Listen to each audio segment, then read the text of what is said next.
আসসালামু আলাইকুম। শুরু করতে যাচ্ছি আমি পদ্মজা উপন্যাসের ১৩তম পর্ব। ভোরবেলায় সূর্য উদয়ের সময় পরিবেশ মৃদু সূর্যলোক ছড়িয়ে পড়ল। ট্রেনের জানালা দিয়ে সূর্যের আগুনরঙা আলো পদ্মজার মুখশ্রী ছুঁয়ে দিল। ফজরের নামাজ পড়ে ট্রেনে উঠেছে তারা। গন্তব্য অলন্দপুর। পদ্মজার ম্যাট্রিক শেষ হলো আজ ৩ দিন। হেমলতার কাঁধে মাথা রেখে চোখ বুজল পদ্মজা। পুরো ১.৫ মাস পর পূর্ণা প্রেমা প্রান্তর দেখা পাবে। খুশিতে আত্মহারা সে। মাঝে একটু জিরিয়ে ফের চলছে ট্রেন। হেমলতা জানালার বাইরের দিকে তাকিয়ে আকাশ দেখছেন। কারণ অকারণে তিনি এখন আকাশের দিকে তাকিয়ে থাকেন। শুষ্ক চক্ষুদ্বয় যখন তখন সজল হয়ে ওঠে। কিছুতেই বারণ মানে না। নীল আকাশের বুকে যেন সেদিন রাতের স্মৃতি আকার নিয়ে ভেসে উঠল। ছেলেটার বয়স ২৩-২৪ বছর হবে। অবাক চোখে তাকিয়েছিল। দেখতে বেশ ভালো। হেমলতা পদ্মজাকে আড়াল করে কঠিন সুরে প্রশ্ন করেন, কে তুমি? ছেলেটি হেমলতার কথার ধরন বিব্রত বোধ করল। ইতস্থ বোধ করে বলল, মুহিব, মুহিব হোসেন। হেমলতার টনক নড়ল। তিনি সাবধানে জিজ্ঞাসা করলেন, বারেক হোসেন তোমার বাবা? মুহিব ভদ্রতার সহিত বলল, জি। হেমলতা কি যেন বলতে চেয়েছিলেন, বলতে পারলেন না। তার আগে মহিম বলল, বিরক্ত করার জন্য দুঃখিত, আমি আসছি। এরপরই হন্তদন্ত হয়ে চলে গেলেন। সেদিন আর রাত জাগা হলো না। ছাদ থেকে নেমে গেল তারা। গোপন বৈঠকে একবার বাধা পড়লে আর মন সায় দেয় না আলোচনা চালিয়ে যেতে। অনুভূতিগুলো ভাতা হয়ে যায়। এরপর দিন জানা গেল মুহিব তার পিতার সাথে রাগ করে ঢাকা ছেড়ে চাচার বাড়ি উঠেছে। এখনকার ছেলে মেয়েদের ক্ষমতা খুব। তার খুব সহজ কারণে মা বাবার সাথে রাগ করে দূরে সরে যেতে পারে। হেমলতার অবজ্ঞায় কপাল কুঞ্চিত করতে সংকোচ বোধ করলেন না। পরে অবশ্য বুঝেছেন মুহিব খুবই ভালো ছেলে। নম্র, ভদ্র, জ্ঞানী, মেধাবী ছাত্র। বিএ পড়ছে। সবচেয়ে ভালো গুণ হলো মুহিবের নজর সৎ। হেমলতা চোখের দৃষ্টি চিনতে ভুল করেন না। ঠিক ১৭ দিন পর বারেক হোসেন ছেলেকে নিতে আসেন। যেদিন আসেন এর পরের দিন রাতের হেমলতাকে প্রস্তাব দেন, মুহিবের বউ হিসেবে পদ্মজাকে নিতে চান। হেমলতা অবাক হন। মুহিব মনে মনে পদ্মজার উপর দুর্বল, অথচ বোঝা গেল না। নিঃসন্দেহে মুহিব পাত্র হিসেবে উপযুক্ত। মুহিবের বড় ২ ভাই মুমিন, রাজীব, দুজনই চাকরিজীবী। মুমিন বিয়ে করে বউকে ডাক্তারি পড়াচ্ছে। সমর্থনে আছে পুরো পরিবার। অতএব বোঝা গেল পরিবারের প্রতিটি মানুষের মস্তিষ্ক ভাবনা উচ্চমানের। বারেক হোসেন বিয়ের প্রস্তাবের সাথে এটিও বলেছেন, আমার মেয়ে নাই, ছেলের বউরাই আমার মেয়ে। আপনার মেয়ে যতটুকু ইচ্ছে পড়বে, কোনো বাধা নেই।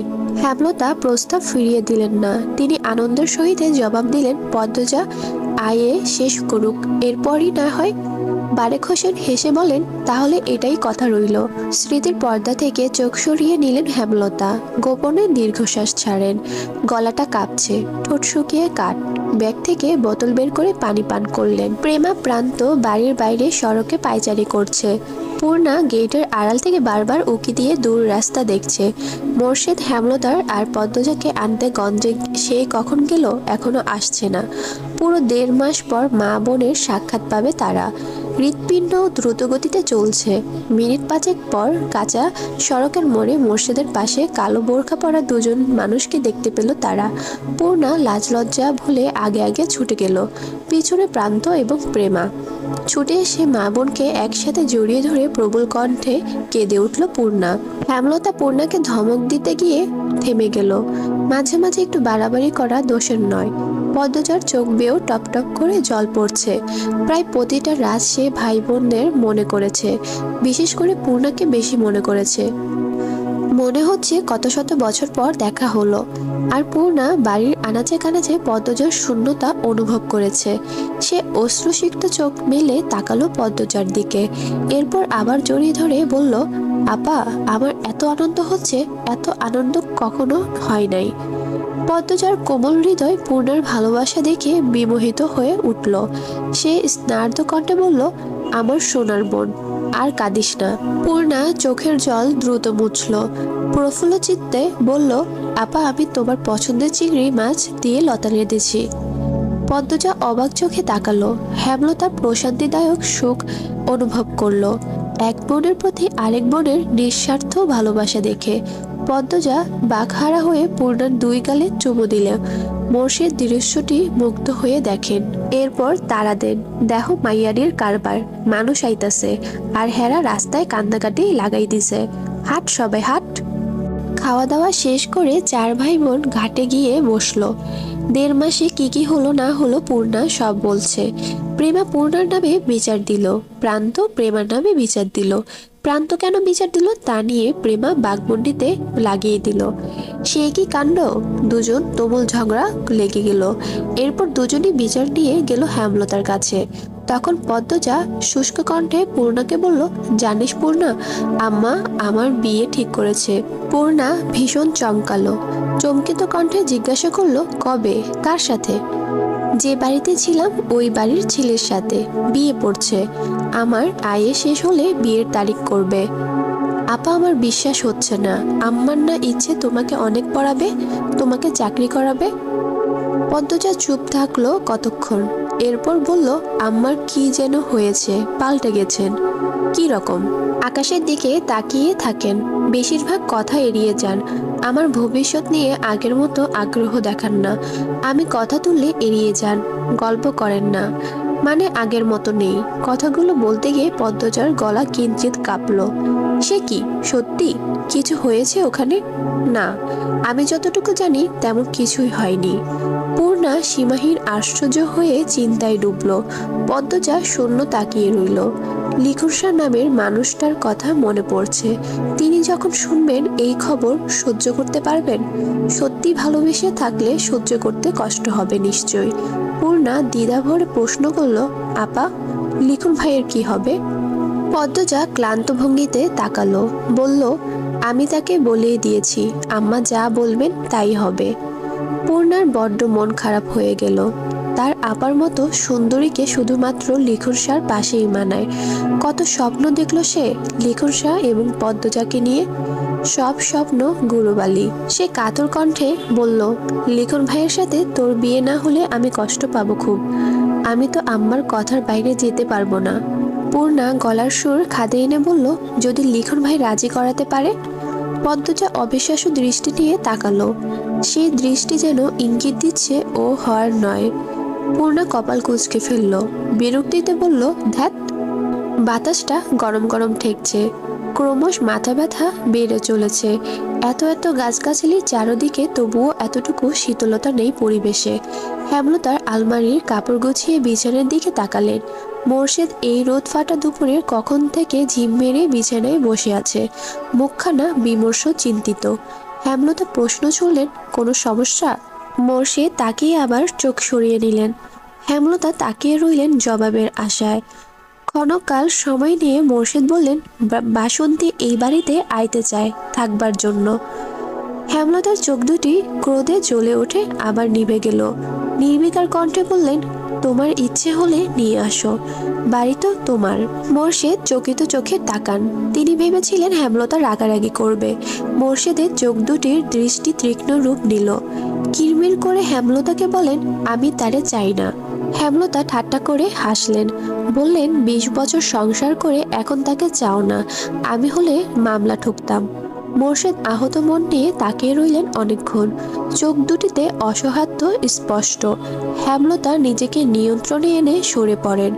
মোর্শেদ তখন কপটক রাগ নিয়ে নিজে নিজে আওড়ান, আমারে ডর দেখায়, মাইয়ারারে খুন করতে পারলে জীবনে শান্তি পাইতাম।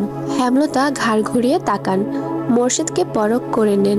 রাগে ছটফট করছে মোর্শেদ। বাসন্তীর প্রতি তার এত রাগ কেন? তিনি 2 পা এগিয়ে আসেন, বললেন, ভালোবাসার মানুষকে এভাবে গালি দিয়ে ভালোবাসার শব্দটির সম্মান খুইয়ে দিও না। আমি তারে কোনো কালেও ভালোবাসি নাই। হেমলতা ভীষণ অবাক হয়ে চোখ তুলে তাকান। ভোতা অনুভূতিগুলো মুহূর্তে নাড়াচাড়া দিয়ে উঠল। মোর্শেদ অপ্রস্তুত হয়ে পড়েন, দৃষ্টি অস্থির। বিছানা থেকে নেমে কটকট পায়ে বেরিয়ে যান। হেমলতা মোর্শেদের যাওয়ার পানে তাকিয়ে থাকেন, ঝাপসা চোখ মেলে।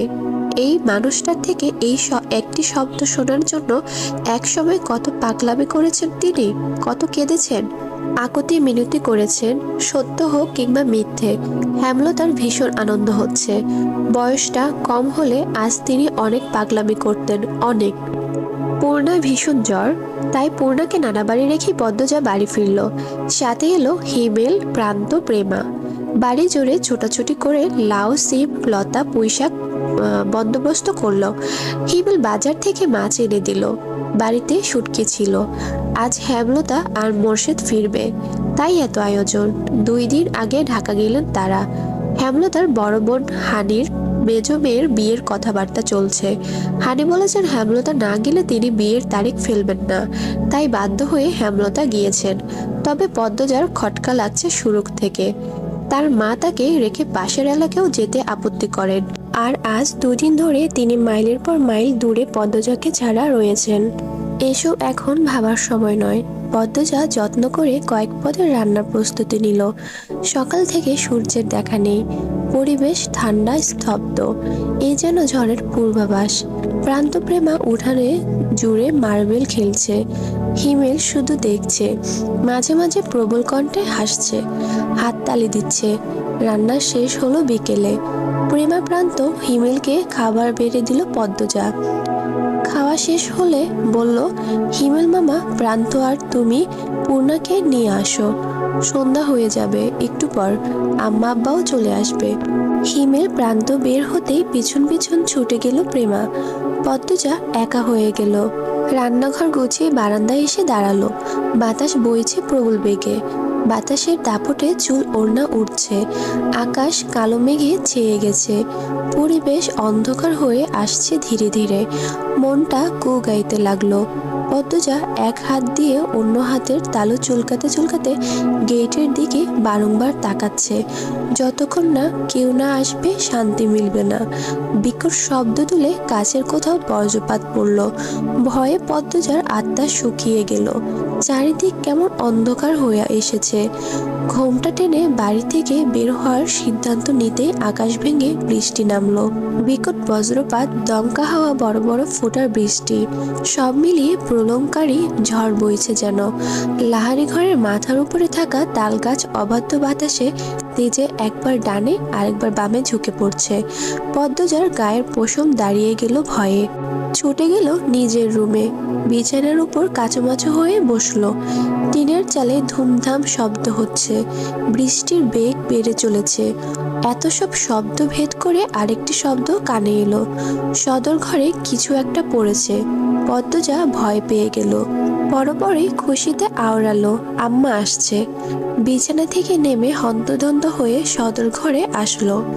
সদর ঘর অন্ধকারে তলিয়ে আছে। জানালা দিয়ে আসা ঈষৎ আলোয় পদ্মজা টের পেল একজন পুরুষের অবয়ব।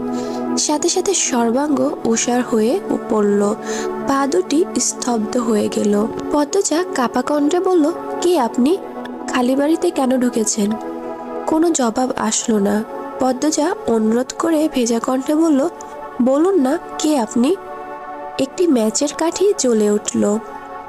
সেই আলোয় দুটি গভীর কালো চোখ বিভ্রম নিয়ে তাকিয়ে রইল পদ্মজার দিকে। শীতল স্পষ্ট কণ্ঠে চোখের মালিক বলল, আমির হাওলাদার। পদ্মজা পুরুষালী কণ্ঠটি শুনে আরো ভরকে গেল। রগে রগে বরফের ন্যায় ঠান্ডা শুকনো কিছু একটা দৌড়ে গেল। এক হাত দরজায় রেখে পদ্মজা আকুতি করে বলল, আপনি চলে যান, কেন এসেছেন? উত্তরের আশে না থেকে পদ্মজা দৌড়ে নিজের রুমে চলে গেল। রুমে ঢুকে দরজা লাগিয়ে দিল। মস্তিষ্ক শূন্য হয়ে পড়েছে, কাজ করছে না। লোকটা যদি সম্মানে আঘাত করে বা গ্রামের মানুষ যদি দেখে ফেলে, খালি বাড়িতে অচেনা পুরুষের সাথে কেলেঙ্কারি হয়ে যাবে। আসসালামু আলাইকুম। শুরু করতে যাচ্ছি আমি পদ্মজা উপন্যাসের 14তম পর্ব। টিনের চালে ঝুমঝুম শব্দ, বৃষ্টির এই ছন্দ অন্যবেলা বেশ লাগলেও এই মুহূর্তে ভয়ঙ্কর লাগছে পদ্মজার। এক একটা বজ্রপাত আরো বেশি ভয়ানক করে তুলেছে পরিবেশ। সে কাচুমাচু হয়ে ফোপাচ্ছে। বৃষ্টির শব্দ একটু কমলে কিছু কথা ভেসে আসে বাতাসে। আপনি ভয় পাচ্ছেন কেন? আমাকে ভয় পাবেন না। বিপদে পড়ে এই বাড়িতে উঠেছি, বিশ্বাস করুন। পদ্মজা কান্না থামালো। কান খাড়া করে শোনার চেষ্টা করলো। দরজার ওপাশ থেকে আমির নামের মানুষটা বলছে, দরজা খুলুন, বিশ্বাস করুন আমাকে। আমি আপনার সাথে কোনো সুযোগ নিতে আসিনি, ভয় পাবেন না। পদ্মজা একটু নড়ে চড়ে বসলো। আমির আবার বলল, শুনছেন? পদ্মজা ঢোক গিলে কথা বলার চেষ্টা করলো, কথা আসছে না। এরপর খ্যাক করে গলা পরিষ্কার করলো, বলল, আমি দরজা খুলবো না। ক্ষণকাল উত্তর আসলো না। এরপর আমির বলল, আচ্ছা খুলতে হবে না, আপনি ভয় পাবেন না প্লিজ, আপনি চলে যান, বৃষ্টি থামতে দিন। হঠাৎ বৃষ্টির জন্যই তো আপনার বাড়িতে ওঠা, আমার বৃষ্টিতে সমস্যা হয়। আমিরের মুখে স্পষ্ট শুদ্ধ ভাষা শুনে পদ্মজা বুঝলো লোকটা শিক্ষিত, কথাবার্তা শুনে ভালো মানুষ মনে হচ্ছে। তবুও সাবধানের মার নেই, সে দরজা খুলল না, বিছানায় গিয়ে বসলো। ভয়টা কমেছে। শুনছেন? পদ্মজা জবাব দিল, বলুন। আপনার নাম কি? ডাকনাম বলুন। পদ্মজা। সুন্দর নাম, আমার নাম জিজ্ঞেস করবেন না? জানি। আমির অবাক হওয়ার ভান ধরে প্রশ্ন করলো, কিভাবে? আমাকে চিনেন? না, কিছুক্ষণ আগেই নাম বললেন, তখন তো ভয়ে কাঁপছিলেন। নাম শুনেছেন? বাহ। আমিরের কণ্ঠে রসিকতা। পদ্মজা মৃদু হাসলো। কেন হাসলো জানে না। আমির বলল, শুনছেন? শুনছি। আপনি কি এরকমই ভীতু?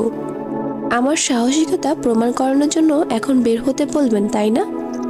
ওপাশ থেকে গগন কাঁপানো হাসির শব্দ আসলো। আমির হাসতে হাসতে বলল, বেশ কথা জানেন তো। এই বিষয়ে কথাবার্তা এড়িয়ে গেল পদ্মজা। বলল, বৃষ্টি কমলেই চলে যাবেন কিন্তু। এত তাড়াতে হবে না, বৃষ্টি কমলেই চলে যাব। কষ্ট নেবেন না, খালি বাড়ি তো।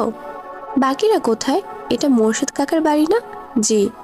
ওনার ধানের মিল তো এখন আমার আব্বার দখলে, ছুটিয়ে নেবেন কবে? পদ্মজা অবাক হয়ে দরজার দিকে তাকালো, বিস্ময় নিয়ে বলল, আপনি মাতাব্বর কাকার ছেলে? অবাক হলেন মনে হচ্ছে। মাতাব্বর কাকার ছেলের নাম তো বাবু। আমির হেসে বলল, আমার ডাকনাম বাবু, আম্মা আর আব্বা ডাকে, ভালো নাম আমির। পদ্মজার কথা বাড়ালো না। বজ্রপাত খুব থেমেছে, বৃষ্টি রয়েছে। আমির জিজ্ঞাসা করলো, বাকিরা কোথায় বললেন না? আম্মা আব্বা ঢাকা, আজ ফেরার কথা ছিল। আর আমার 2 বোন আর ভাই নানা বাড়ি, বোধহয় বৃষ্টির জন্য আসতে পারছে না। এখনো আমাকে ভয় পাচ্ছেন? একটু একটু। এটা ভালো, অচেনা মানুষকে একেবারেই বিশ্বাস করতে নেই। বাসন্তী ভ্যান থেকে নেমে সামনে এগোলেন। মোর্শেদের বাড়িটা তিনি চিনেন না, তাই কোন দিকে যাবেন বুঝে উঠতে পারছেন না। এদিকে আকাশের অবস্থা ভালো না, রাস্তাঘাটেও মানুষ, জড়ো হাওয়া বইছে। আরো কিছুটা পথ হাঁটার পর আচমকা ঝড় শুরু হলো। তিনি দৌড়ে একটা বাড়িতে উঠলেন। রমিজ আলী বারান্দায় বসে হুক্কা টানছিল। সিল্কের শাড়ি পরনে, প্যাট উন্মুক্ত, লম্বা চুলের বেনুনিতে ধবধবে সাদা বাসন্তীকে দেখে তিনি অবাক হয়ে এগিয়ে আসেন। বিস্ময়ে প্রশ্ন করেন, ক্যাডা আপনি, কারে চান?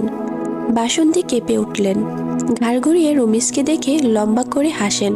বলেন, হুট কইরা মেঘখানা আইয়া পড়ল তো। তে আপনি কার বাড়িতে যাইতেন? মোর্শেদের বাড়ি। রমিজ আলী বিরক্তিভাব নিয়ে সরে যান। ঘরের ভেতর থেকে চেয়ার এনে দেন। বলেন, মোর্শেদের কি লাগে না? বাসন্তী চিন্তায় পড়েন। গ্রামের মানুষ তো জানে না তার আর মোর্শেদের সম্পর্ক। এখন জানানোটা কতটা যুক্তিসঙ্গত। সেকেন্ড কয়েক ভাবার পর যুক্তি মিলে গেল। গ্রামবাসীকে বলা উচিত, নয়তো সে তার অধিকার কখনো পাবে না। একমাত্র গ্রামবাসী পারে তার জায়গাটা শক্ত করে দিতে। বাসন্তী রমিজ আলীর চোখের দিকে তাকিয়ে বলেন, আমি তার বউ লাগি, প্রথম বউ। তার লগে আমার 20 বছরের সম্পর্ক। রমিজ আলীর চক্ষুদ্বয় যেন কটর থেকে বেরিয়ে আসতে চাইল। মেঘ না চাইতেই বৃষ্টি পাওয়ার মতো আনন্দ অনুভব করেন তিনি। প্রবল উৎসাহ নিয়ে বলেন, হ্যার পরের বউ জানে না? থাহেন কই আপনি? রাধাপুর। লুকাইয়া রাখছিল বিয়া কইরা? হ। এখন মোর্শেদ আমারে তালাক দিতে চায়, আমার সাথে সংসার করতে চায় না। তাই আমি আমার অধিকার নেওয়ার জন্য আইছি। আমি তার বাড়িতে থাকবার চাই, আপনারা আমারে সাহায্য কইরেন। গ্রামবাসী ছাড়া মোর্শেদ আমারে জায়গা দিব না। রমেজ আলী প্রবল বৃষ্টি আর বজ্রপাতকে হাঁটিয়ে উঁচু সুরে বললেন, আপনার জায়গা করে দেওয়ান আমরার কাম, আপনি চিন্তা কইরেন না। মেঘটা কমতে দেন, এরপর খেলা দেখেন কি হয়। বাসন্তীর চোখ মুখ জলজল করে উঠল। ভরসা পাওয়া গেল। রমেজ আলীর প্রতিশোধের নেশা পেয়েছে। মোর্শেদ তাকে কত কটু কথা বলেছে, অবজ্ঞা করেছে, অপমান করেছে। এইবার তার পালা। প্রতিটি অপমান ফিরিয়ে দিবেন বলে শপথ করেন। তিনি বাসন্তীকে ভরসা দিয়ে বলেন, আপনি বইয়া থাকেন, আমি আরো কয়েকজন রে লইয়া আইতাছি। রমেজ আলী খুশিতে গদগদ করে বেরিয়ে গেল। সৈয়দ রজম মালিক কামরুলকে নিয়ে ফিরেন। সবার হাতে হাতে ছাতা। কামরুল আটপাড়া এলাকার মেম্বার। গ্রামে কোনো অনাচার হলে তা দেখার দায়িত্ব তার। তাই তিনি মাথার উপর বজ্রপাত ঝড় নিয়েও ছুটে আসেন। পদ্মজা উসখুস করছে, টয়লেটে যাওয়ার প্রয়োজন। প্রস্রাবের বেগ বেড়েছে। এভাবে আর কতক্ষণ থাকা যায়? সাহসও পাচ্ছে না বের হওয়ার। রুমে পায়চারি করলো কিছুক্ষণ। চোখ বন্ধ করে জোরে নিঃশ্বাস নিল। এরপর কাচি কোমরে গুজে নিল। আয়তুল কুরসি পরে বুকে ফু দিল। তারপর দরজা খুলল। আচমকা দরজা খোলার আওয়াজে শুনে আমির চমকে তাকালো। আকাশ থেকে কালো মেঘের ভাবটা কেটে গেছে অনেকটা। সন্ধ্যার আজান পড়েছে। সালোয়ার কামিজ পরা পদ্মজাকে দেখে মুহূর্তের স্পন্দন থমকে গেল তার। পদ্মজার ওড়না টেনে নিল নাক অব্দি। এরপর কাপা পায়ে আমিরের পাশ কাটালো। আমিরের চোখ স্থির, নিঃশ্বাস এলোমেলো, ঠোঁট শুকিয়ে কাঠ। পদ্মজা যখন ফিরছিল রুমে, তখন আমির ডাকলো, পদ্মজা। পদ্মজা দাঁড়ালো। মানুষটা খারাপ হলে এতক্ষণে আক্রমণ করত। যেহেতু করেনি, মানুষটার উদ্দেশ্য খারাপ না, তাই দাঁড়ালো। তবে ঘাড় ঘুরিয়ে তাকালো না। আমিরের গায়ে সেন্ডু গেঞ্জি পরা, শার্ট ভিজে গেছে, তাই বারান্দায় দড়িতে রেখেছে বাতাসে শুকাতে। আমির বলল, অলন্দপুরের এমন রূপবতী আছে জানতাম না তো। পদ্মজা লজ্জা পেল, বিব্রত বোধ করল। বৃষ্টি প্রায় কমে এসেছে। পদ্মজা বলল, আপনি এবার আসুন, কেউ দেখলে খারাপ ভাববে। যেতে তো ইচ্ছে করছে না। লোকটা বলে কি, এতক্ষণ বলল বৃষ্টি কমলেই চলে যাবে, এখন বলছে যাবে না। পদ্মজা ঘুরে তাকালো, চোখের দৃষ্টিতে আকুতি নিয়ে বলল, চলে যান। আমির কিঞ্চিত হা হয়ে তাকিয়ে রইল। না চাইতেও পদ্মজা আমিরকে খেয়াল করলো। শ্যামবর্ণের একজন পুরুষ, থুতনির মাঝে কাটা দাগ। সাথে সাথে চোখ সরিয়ে নিল পদ্মজা। কাঁদো কাঁদো হয়ে বলল, বৃষ্টি কমে গেছে, আম্মা আব্বা চলে আসবে, চলে যান। আমিরের নিস্তবতা পদ্মজাকে বিরক্ত করে তুলল। এত ঘাড় দ্বারা দুই কথার মানুষ কিভাবে হয়? উঠানে পায়ের শব্দ, কয়েক জোড়া পায়ের শব্দ। বারান্দা থেকে তাকালো আমির এবং পদ্মজা। গ্রামের এতজনকে দেখে পদ্মজার নিঃশ্বাস বন্ধ হয়ে আসে। দৌড়ে রুমে ঢুকে পড়ল। রমেজ আলী চেঁচিয়ে ডাকেন, কই রে মোর্শেদদা? আকাম কইরা এখন লুকাইয়া আসুস কেন? বাইর হ, তোর আকাম ধইরা লইয়া আইসি। আমির বারান্দা পেরিয়ে বেরিয়ে আসে। গম্ভীর মুখে বলল, উনারা বাড়িতে নেই। উৎসুক জনতা আমিরকে দেখে অবাক হলো। কামরুল বললেন, আরে আমি শহর থেকে আইলা কবে? এই তো 4 দিন হলো। আছেন কেমন? এই তো আছি। তা এইখানে কি করো? আমির উত্তর দেওয়ার আগে রমেজ আলী প্রশ্ন করেন, বাড়িতে কি কেউ নাই? আমির বেশ সহজ সরল গলায় বলল, আছে, পদ্মজা আছে। উপস্থিতি 5-6 জন তীক্ষ্ণ চোখে তাকালো। সবার দৃষ্টি দেখে আমির বুঝলো সে কত বড় ভুল করে ফেললো। তাহলে পদ্মজা এটারই ভয় পাচ্ছিল। আমির দড়ি থেকে শার্ট নিয়ে দ্রুত পড়ল। এরপর কৈফিয়ত সুরে বলল, আপনারা যা ভাবছেন তা নয়, বাড়ি ফিরছিলাম, বৃষ্টি নামে, তাই এই বাড়িতে উঠে পড়ি। বাড়িতে কেউ নাই জানলে। আমির কথা শেষ করতে পারল না। রমেজ আলী চেঁচিয়ে আশেপাশের বাড়ির সব মানুষকে ডাকা শুরু করলো। মাতব্বর তাকে কম অপদস্থ করেননি, কোণঠাসা করেছে। মোর্শেদ পথে ঘাটে কটু কথা শুনিয়েছে। আজ সেই যন্ত্রণা কমানোর দিন। আমির ভরকে গেল। কামরুল আঙ্গুল শাসিয়ে কঠিন সুরে বললেন, তোমার কাছে এইটা আশা করি নাই। তোমার আব্বারে ডাকাইতাছি, উনি যা করার করবেন। আমির বিরক্তি নিয়ে বলল, আরে আজব, কি শুরু করেছেন আপনারা? সৈয়দ আমিরের বয়সের কাছাকাছি, ব্যক্তিগত ভেজাল আছে তাদের মধ্যে। সৈয়দ হুঙ্কার ছেড়ে বলল, চুপ থাক তুই, তোর বাপে মাতাব্বর বইলা তোরে ডরাই আমরা। আকাম করবি আর সাইরা দেব? আমিরের চোখ লাল বর্ণ ধারণ করে। রেগে গেলে চোখের রং পাল্টে যায় তার। কালো মুখশ্রীর সাথে লাল চোখ ভয়ঙ্কর লাগে। সৈয়দ ভিতর ভিতরে ভয় পেল। আমিরের হাতে কম মার খায়নি সে। তবে আজ সুযোগ আছে। পুরো গ্রামবাসী এক দলে, সে কিছুতেই ছাড়বে না। ঢোক গিলে বলে, চোখ উল্টাইয়া লাভ নাই, কুকামের উসুল না তুলে যাইতাছি না। আমির রাগে শক্ত হাতে সৈয়দের কানের কাছে থাপ্পড় দিল। মুহূর্তে সৈয়দের মাথা ভন ভন করে উঠল। তৎক্ষণে রমেজের উস্কানিতে মানুষ জমে গেছে। সবার হাতে হাতে টর্চ, হারিকেন। আধার নেমে এসেছে। আমির আবারও সৈয়দকে মারতে গেলে কয়েকজন এসে ঝাপটে ধরল। কামরুল একজন মহিলাকে আদেশ সুরে বললেন, শিউলির আম্মা, কয়জন লইয়া মাইয়াডারে বার কইরা আনো, লুকাইছে নটি। গ্রামটা নটিতে ভিড়ে ধ্বংস হইয়া যাইতেছে। পদ্মজা মাটিতে নতজন হয়ে বসে কাঁপছে। দ্রুত গতিতে পা থেকে মাথার চুল অবধি কাঁপছে। বাইরের প্রতিটা কথা কানে এসেছে। চারপাশ যেন ভন ভন করছে। শিউলির আম্মা পদ্মজার রুমে আসলো। দরজা খোলা ছিল। টর্চ ধরে দেখলো পদ্মজা মাটিতে বসে কাঁপছে। সে পদ্মজার মাথায় হাত রেখে বলল, কেন এমন কাম করছস? পদ্মজা ঝাপসা চোখে মেলে তাকালো। শিউলির আম্মা পাশের বাড়ির। পদ্মজার সাথে ভালো সম্পর্ক। পদ্মজা শিউলির মাকে জড়িয়ে ধরে হাউমাউ করে কেঁদে উঠল। বলল, ভাবি, আমি কোনো খারাপ কাজ করি নাই, সবাই ভুল বুঝছে। রিনা নামের একজন মহিলা পদ্মজাকে জোর করে টেনে দাঁড় করালো।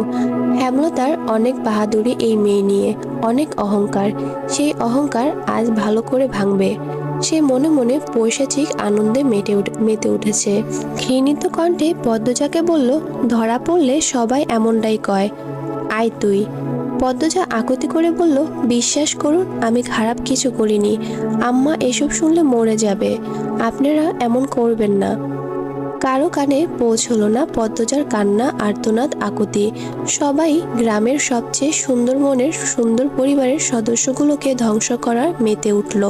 পদ্মজাকে টেনে হিঁচড়ে বের করে আনে। কখনো ঘোমটা ছাড়া কোনো পুরুষের সামনে না যাওয়া মেয়েটার বুকের ওড়না পড়ে রইল ঘরে। 3-4 জন মহিলা শক্ত করে চেপে ধরে রাখলো। সবাইকে উপেক্ষা করে পদ্মজা ঘৃণা চোখে তাকালো আমিরের দিকে। আমির চেষ্টা করেছে নিজেকে ছাড়ানোর, কিছুতেই পারছে না। পূর্ণা জ্বরে চোটে কাঁপছে। বাড়িতে ঢুকে দেখলো কোলাহল, ভয় পেয়ে গেল।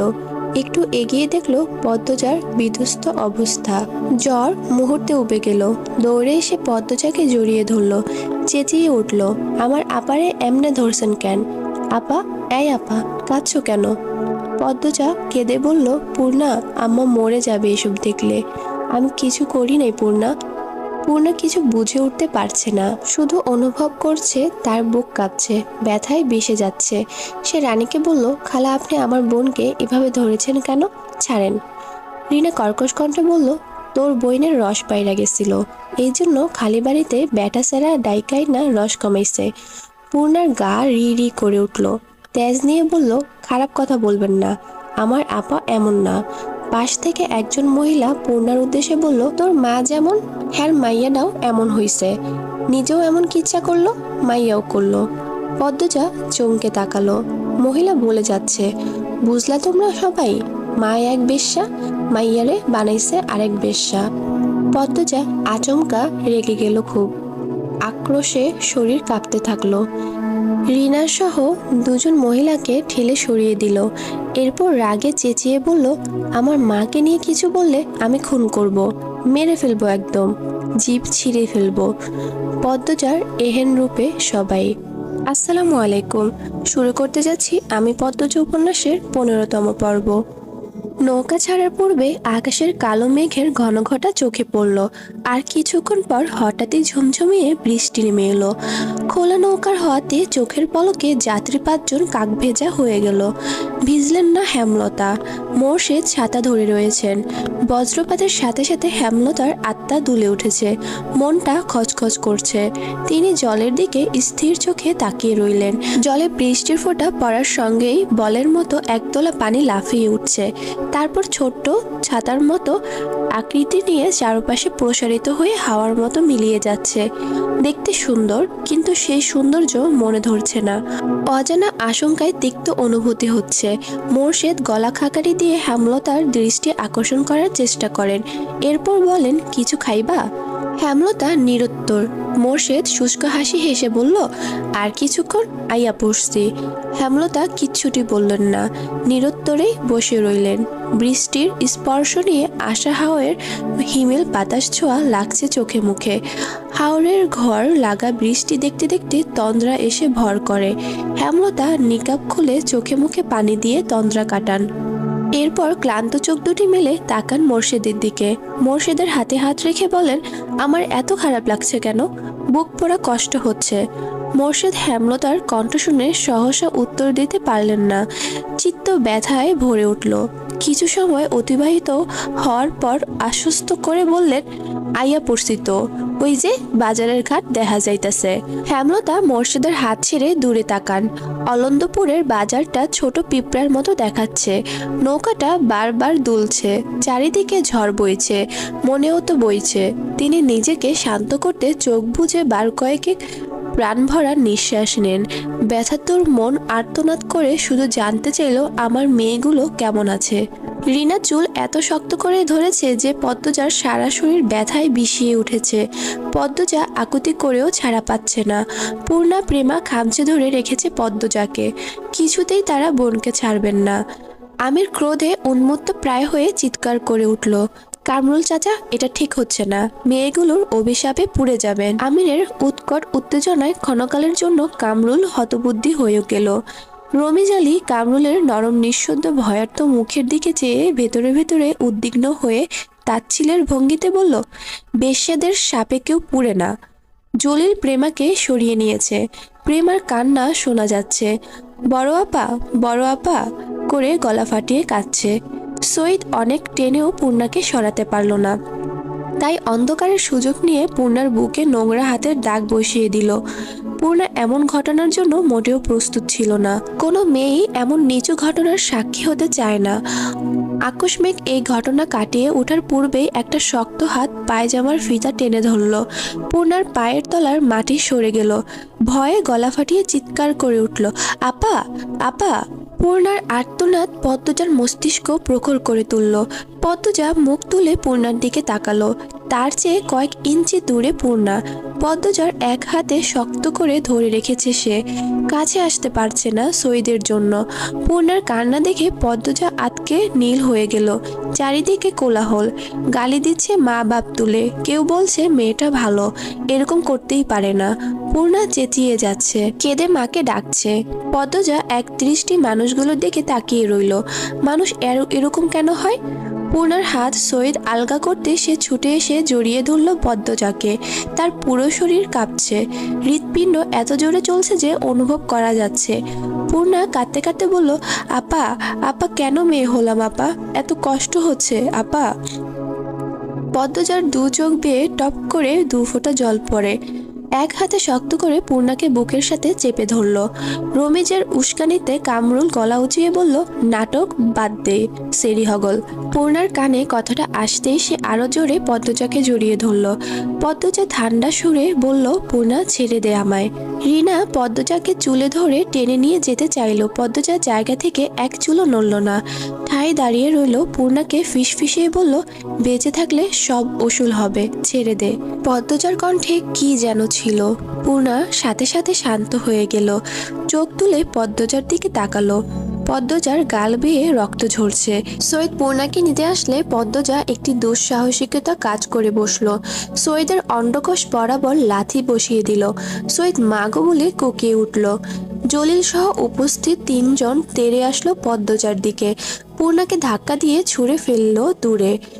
অশ্রাব্য গালি দিতে দিতে কেউ পদ্মজাকে থাপ্পড় দিল, কেউ বা দিল লাথি। 2-3 জন গ্রামবাসী মনের মায়া উদয় হলো, ছুটে আসলো পদ্মজাকে বাঁচাতে। প্রান্ত ভয়ে চুপসে গিয়েছিল। পদ্মজাকে কাদায় ফেলে মারতে দেখে দৌড়ে আসে জলিলের হাতে শরীরের সব শক্তি দিয়ে কামড় দিল। জলিল প্রান্তের কান বরাবর থাপ্পড় বসাতেই প্রান্তের মাথা ভনভন করে উঠল। পরিস্থিতি বিগড়ে যেতে দেখে কামরুল হতবুদ্ধি হয়ে পড়েন। মনে মনে বেশ ভয় পান। কেশে গলা পরিষ্কার করে 2 হাত তুলে চেঁচিয়ে বললেন, তোমরা থামো, এটা কি করতেছো? থামো কইতাছি, সবাই সইরা আসো, থামো। সবকিছু থেমে গেল। পদ্মজা কাঁচামাচো হয়ে পড়ে রইল কাদায়। নিঃশ্বাস নিতে কষ্ট হচ্ছে। নাভির নিচে একটা লাথি পড়েছে বেশ জোরে। চোখ বুজে রেখেছে। 2 হাত বুকের উপর। লম্বা চুল কাদায় মেখে ছড়িয়ে আছে আশেপাশে। যন্ত্রণায় যেন পাঁজরগুলো মরমর করে ভেঙে যাচ্ছে। পূর্ণা জ্বরের তোপে জ্ঞান হারিয়েছে। হেমলতার মা মঞ্জুরা বাড়িতে ঢুকে পদ্মজাকে এভাবে পড়ে থাকতে দেখে আঁতকে উঠল। দৌড়ে এসে পদ্মজাকে তুলতে চাইলেন। কামরুল হুঙ্কার ছাড়েন, এই শরীরে ধরন যাইব না, জানায়ন টিক্কা। মঞ্জুরা পদ্মজার কামিজ ঠিক করে দিলেন। এরপর দুজন লোককে নিয়ে পূর্ণাকে তুলে ঘরে নিয়ে গেলেন। মঞ্জুরার বুক কাঁপছে হেমলতার ভয়ে। হেমলতা বারবার বলেছিল 2 দিন তার মেয়েদের চোখের আড়াল না করতে, আর তিনি একা বাড়িতেই ছেড়ে দিয়েছেন। ইচ্ছে হচ্ছে এক ছুটে কোথাও পালিয়ে যেতে। হিমেল নাক টেনে টেনে কাঁদছে।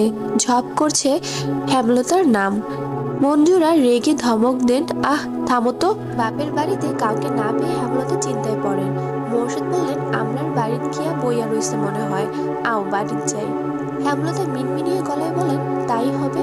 দুজন হেঁটে বাড়ির রাস্তায় উঠে। তখন পাশ কেটে একজন মহিলা হেঁটে যায়। কিছুটা হাঁটার পর মোর্শেদের খটকা লাগলো। তিনি ঘাড় ঘুরিয়ে তাকান। মহিলাটাকে অনেক দূর অবধি চলে গিয়েছে। মহিলার অবয়ব দেখে মোর্শেদের বাসন্তীর কথা মনে হলো। মনে মনে আওড়ান, বাসন্তী আইছে। পরপরই নিজের মনকে বুঝতেন, না না, হ্যাঁ আইব কেমনে, আর আইলেও যাইব কাকান। তিনি আর মাথা ঘামালেন না। হেমলতার বুক দূর দূর করে কাঁপছে। ঠান্ডা বাতাস বইছে। তবুও তিনি ঘামছেন অজানা আশঙ্কায়।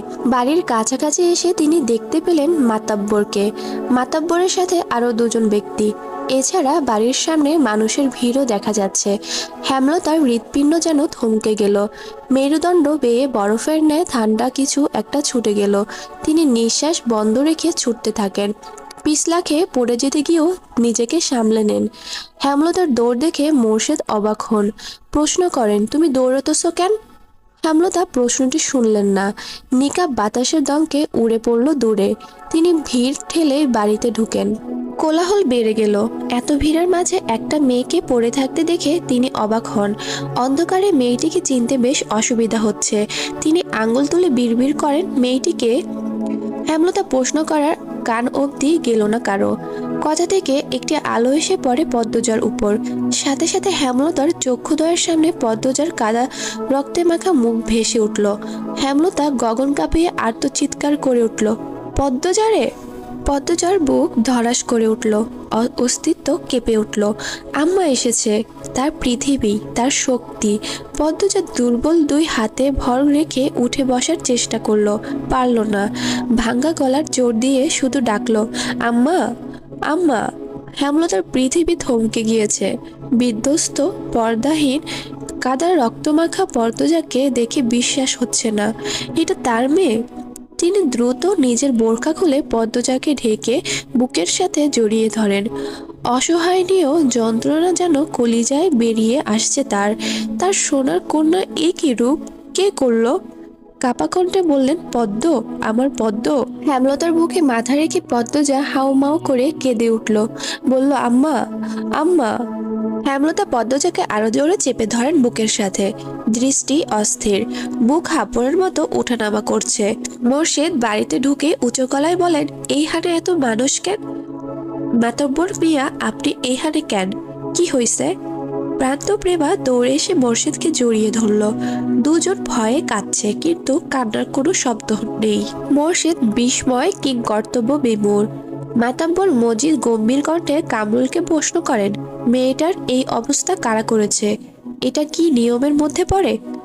কামরুল মাথা নিচু করে রেখেছেন। মিনমিনিয়ে গলায় বলেন, আমি সেরিরাতে মারতেন কই নাই। জলিল, সঈদ আর মজনুর স্যারার নিজ ইচ্ছায় মারছে। আপনি আটকালেন না কেন? আটকাইছি বললেই মাইয়ারা বাইচা গেছে, আর এমন নটিদের বাঁচার অধিকার নাই। থামেন মিয়া, কার কি শাস্তি হবে সেটা আমার দায়িত্ব, আপনার না। সৈয়দ জলিল আর মজনুর ছেলেকে তো দেখা যাচ্ছে না। আগামীকাল তাদের আমি মাঠে দেখতে চাই। কামরুল মাথা নিচু করে রাখলেন। মজিদ হাওলাদার ভারী সৎ এবং নিষ্ঠাবান মানুষ। গ্রামের মানুষদের 2 হাতে আগলে রেখেছেন। পুরো অলন্দপুরের মানুষ মজিদকে ফেরেশতার মতো সমতুল্য ভাবে। 25 বছর ধরে অলন্দপুর সামলাচ্ছেন তিনি। গুড়ি গুড়ি বৃষ্টি পড়ছে, অন্ধকার গাঢ় থেকে গাঢ়ত্ব হচ্ছে। হেমলতা কিছুতেই হিসাব মিলাতে পারছেন না। অনেক বছর আগের ঘটনা আর এই ঘটনা হুবহু একরকম কি করে হলো। তিনি নিজের ভিতর একটা হিংস্র পশুর উপস্থিত অনুভব করছেন। কামরুলের মুখ থেকে শোনা তিনটা নাম মস্তিষ্কে নাড়া দিচ্ছে প্রচণ্ডভাবে। সৈয়দ জলিল আর মজনুর ছেলে। মজিদ সবাইকে উদ্দেশ্য করে বলেন, আগামীকাল সবাই স্কুল মাঠে চলে আসবেন। মিয়া মোর্শেদ মেয়ে নিয়ে আলো ফুটতেই চলে আসবেন। এই বাড়ি পাহারায় থাকবে মদন আর আলী। আমার ছেলেকে আমি নিয়ে যাচ্ছি, ঠিক সময়ে সেও উপস্থিত থাকবে। ভিড় কমতে কানে তালা লাগা প্রচণ্ড শব্দে বজ্রপাত হয়। হেমলতা একা পদ্মজাকে তুলতে গিয়ে হিমশিম খান। মোর্শেদ এগিয়ে আসেন, দুই হাতে পাজকালো করে তুলে নেন পদ্মজাকে। বিজলি চমকালো। বিজলির আলোয় পদ্মজার মুখটা দেখে মোর্শেদের বুক কেমন করে উঠল। কষ্টে বুক চুরমার হয়ে গেল। জন্মের দিন পদ্মজাকে কোলে নেওয়ার পর যে অনুভূতিটুকু হয়েছিল, ঠিক সেরকম একটা অনুভূতি হয়। অনুভূতিটুকুর নাম বোধ হয় পিতৃত্ব। প্রচণ্ড জোরে বাতাস বইছে। তারা ঘরে ঢুকতেই ভারী বর্ষণ শুরু হলো। মুহূর্তে ঘূর্ণিঝড়ের তাণ্ডব দেখা দিল। তবে সেই তাণ্ডব ছুঁতে পারল না মোড়ল বাড়ির মানুষদের মন। ঝড়ের তাণ্ডবের চেয়েও বড় তাণ্ডব সাথে যুদ্ধ করে চলেছে তারা। হেমলতার গরম পানি করে পদ্মজার গোসল করালো, জামা কাপড় পাল্টে দিল। পদ্মজা ঠোঁট কামড়ে নীরবে কেঁদে গেল। চোখের জল আটকে রাখতে পারছে না কিছুতেই।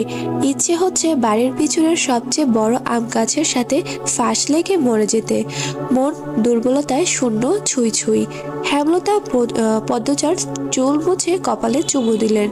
পদ্মজার নাকে এক ফোঁটা জল পড়ল। পদ্মজা চোখ তুলে মায়ের দিকে তাকালো। আম্মা আসছে? আম্মা কই? আম্মা আসে নাই? পাশের ঘর থেকে পূর্ণার চিৎকার ভেসে আসলো। সেকেন্ড কয়েকের মধ্যে পূর্ণা ছুটে এলো। হেমলতাকে দেখেই ঝাঁপিয়ে পড়লো হেমলতার বুকে। হাউমাউ করে কেঁদে উঠল। পূর্ণার শরীর আগ্নেয়গিরি মনে হচ্ছে, এত গরম, জ্বরে পুড়ে যাচ্ছে। পূর্ণার কান্না দেখে পদ্মজাও ডুকরে কেঁদে উঠল। হেমলতা স্তব্ধ হয়ে দুই মেয়ের কান্না শুনল। সামলানোর চেষ্টা করলেন না। মঞ্জুরা দরজার সামনে কাঁচুমাচু হয়ে দাঁড়িয়ে আছেন। টিনের চালে ভারী বর্ষণের শব্দ। জগৎ সংসার সেই শব্দে একাকার হয়ে যাচ্ছে। মাঝরাত, বাতাসের বেগ প্রচণ্ড। হেমলতা কালো রঙের শাড়ি পরে একটা ব্যাগ কাঁধে ঝুলিয়ে বাহিরে পা রাখেন। মঞ্জুরা বারান্দার ঘর থেকে উঁচু কণ্ঠে বলেন, রামদা ব্যাগে কেন ঢুকাইছস? আর কোনো কেলেঙ্কারি বাকি? হেমলতা বিদ্যুৎ দেখে ফিরে দাঁড়ালো। পলক মাত্র মঞ্জুরার মুখের প্রতি তীক্ষ্ণ দৃষ্টিপাত করে নিঃশব্দে ধীরে ধীরে বর্ষণ মাথায় নিয়ে বাড়ি ছেড়ে বেরিয়ে গেলেন। এবং সঙ্গে সঙ্গে মঞ্জুরা শুষ্ক হয়ে উঠল। ছুটে পদ্মজার ঘরে গেলেন। পদ্মজা চুপচাপ শুয়ে আছে। মৃদু ফোঁপানো আওয়াজ পাওয়া যাচ্ছে। পূর্ণা ঘুমাচ্ছে। তিনি এ ঘর ছেড়ে দ্রুত বারান্দায় ঘরে আসলেন। বড্ড অস্থির লাগছে। জীবনের প্রথম হেমলতার জীবন ভিক্ষা চেয়ে সেজদায় লুটিয়ে পড়লেন। ফজরের আজান শোনা যাচ্ছে। বৃষ্টি থেমে গেছে, সবকিছু শান্ত। পদ্মজার ঘর থেকে বেরিয়ে বারান্দায় আসলো। গেটের শব্দ পেয়ে চমকে তাকালো। উৎসুক হয়ে তাকিয়ে রইল। হেমলতা ঢুকলেন বিধ্বস্ত অবস্থায়। মঞ্জুরা পদ্মজার পাশে এসে দাঁড়িয়েছে। পদ্মজা টের পেল না। হেমলতা বাড়িতে ঢুকে কাঁধের ব্যাগটা মুরগির খোপের সামনে ছুঁড়ে ফেলেন। অন্ধকারের জন্য মুখ স্পষ্ট নয়। হেমলতা বাড়ির পিছনের দিকে চলে গেলেন। পদ্মজার বুক দূর করছে। সে ধীর পায়ে উঠানে এসে দাঁড়ালো। পিছনে মঞ্জুরা। পায়ের শব্দে চমকে তাকালো পদ্মজা। দেখতে পেল মঞ্জুরাকে। ফিসফিসিয়ে বলল, নানু, আম্মা কোথায় গেছিল? মঞ্জুরা ক্ষণকাল নীরব থেকে এরপর বললেন, জানি না। মঞ্জুরার কণ্ঠে ভয়। পদ্মজা দুর্বল শরীর ঠেলে নিয়ে আসলো বাড়ির পিছন। দেখতে পেল হেমলতা নদীর নেমে গোসল করছেন। এক নিঃশ্বাসে কয়েকটা ডুব দিলেন।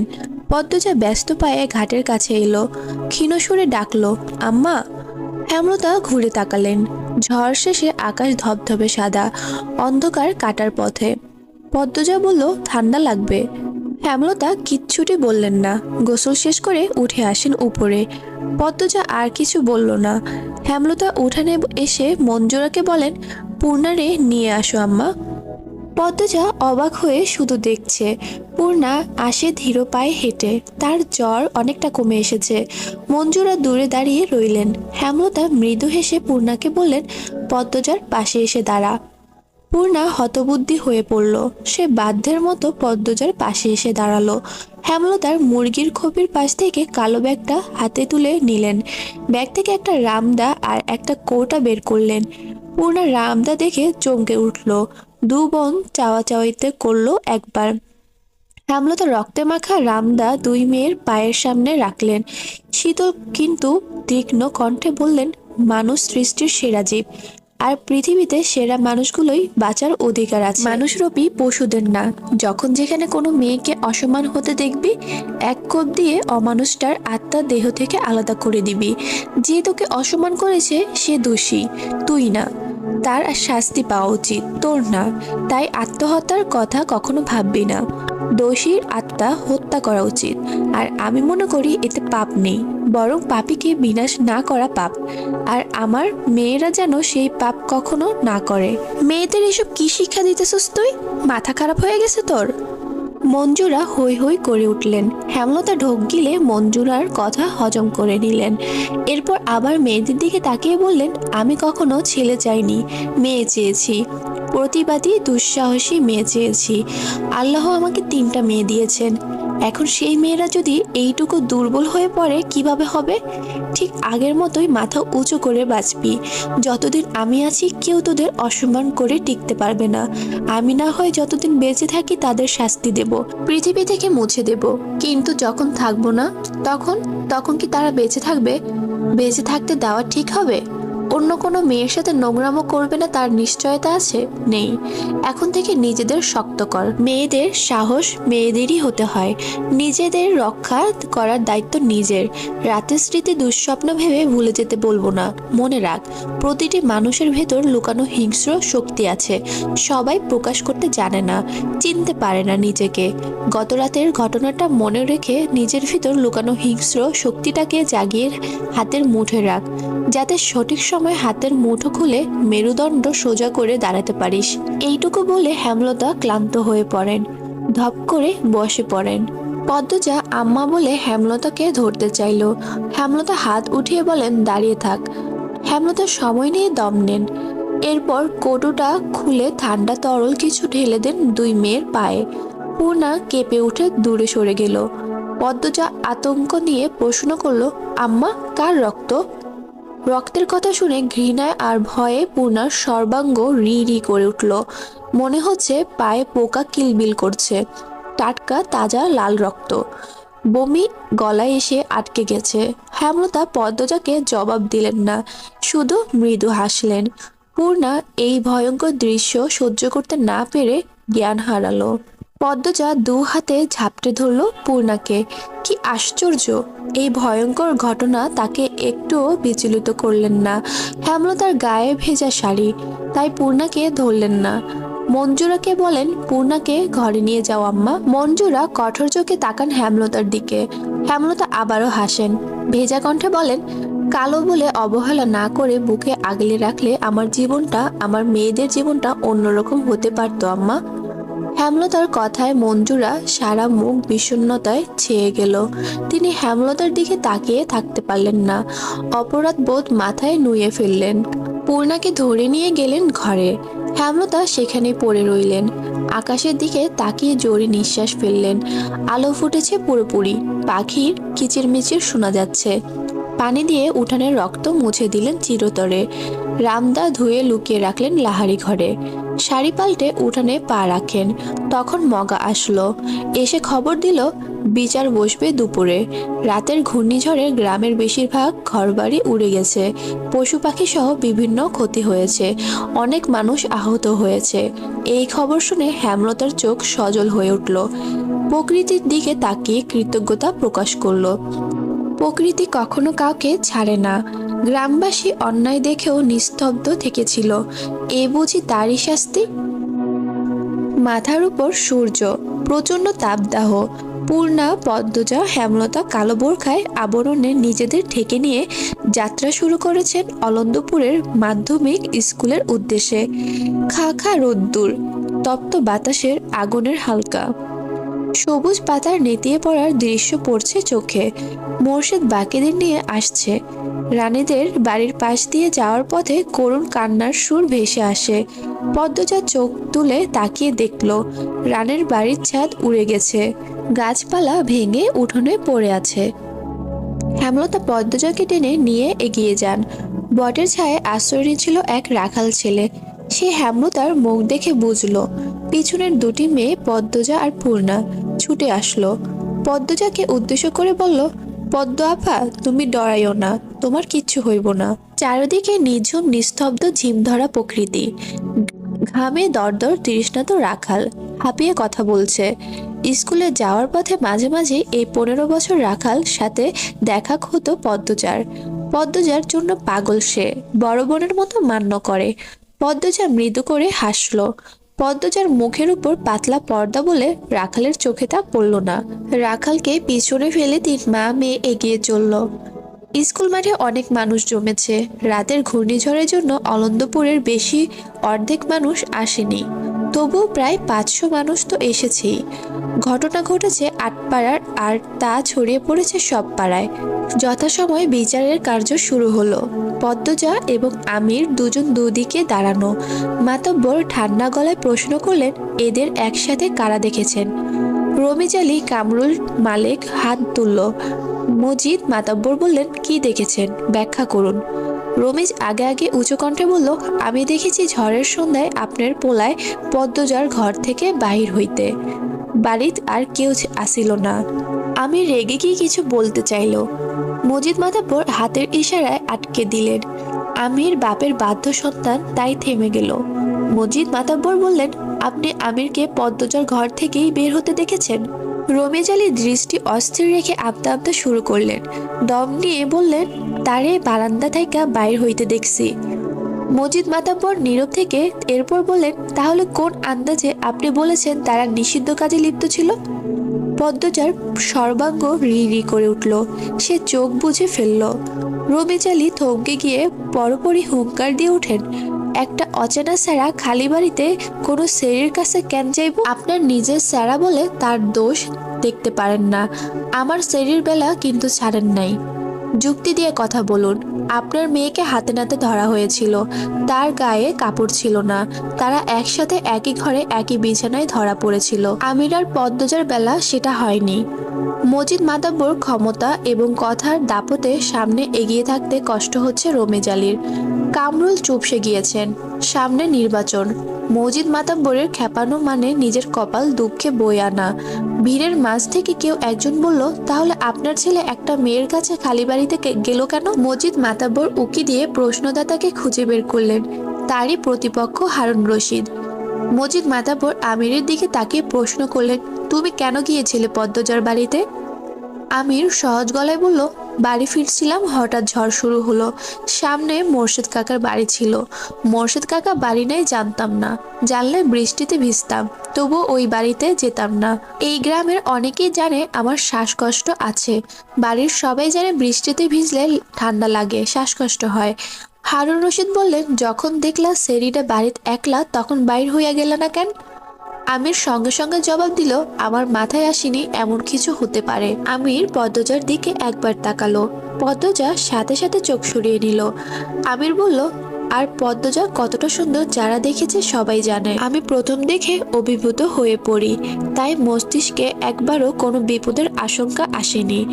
মজিদ মাতব্বর ছেলের শেষ কথা শুনে অসন্তুষ্ট হলেন, তবুও স্বাভাবিক থেকে বললেন, গ্রামবাসী কোনো প্রমাণ ছাড়াই লাফিয়েছে, মেয়েটাকে অপদস্থ করেছে।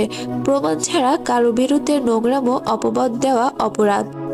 মজিদ মাতব্বর কামরুলের দিকে তাকিয়ে তাকে লক্ষ্য করে বলল, সৈয়দ মঞ্জুর ছেলে আরেকটা কে জানি, কোথায় তারা? কামরুল ধীরভাবে বলল, পাই নাই খুঁজে, মনে হয় ভয়ে কোনো হানে লুকাইছে। রমিজ আলী হঠাৎ গম গম করে উঠলেন, এইটা আমি মানি না। রমিজ আলী হঠাৎ গম গম করে উঠলেন, এইটা আমি মানি না। তারারে আপনার ছাইরা দিতে পারেন না। আপনার ক্ষমতা বেশি দেখে আপনি এমনি নিজের স্যালারে ঢাইকা রাখতে পারেন না, ধূর্তবাজ লোক। আমি রেগে মেগে রমিজ আলীকে ধরতে এলে মজিদ গর্জন করে উঠলেন, আমির। আমির কিরমির করে রাগ হজম করার চেষ্টা করলো।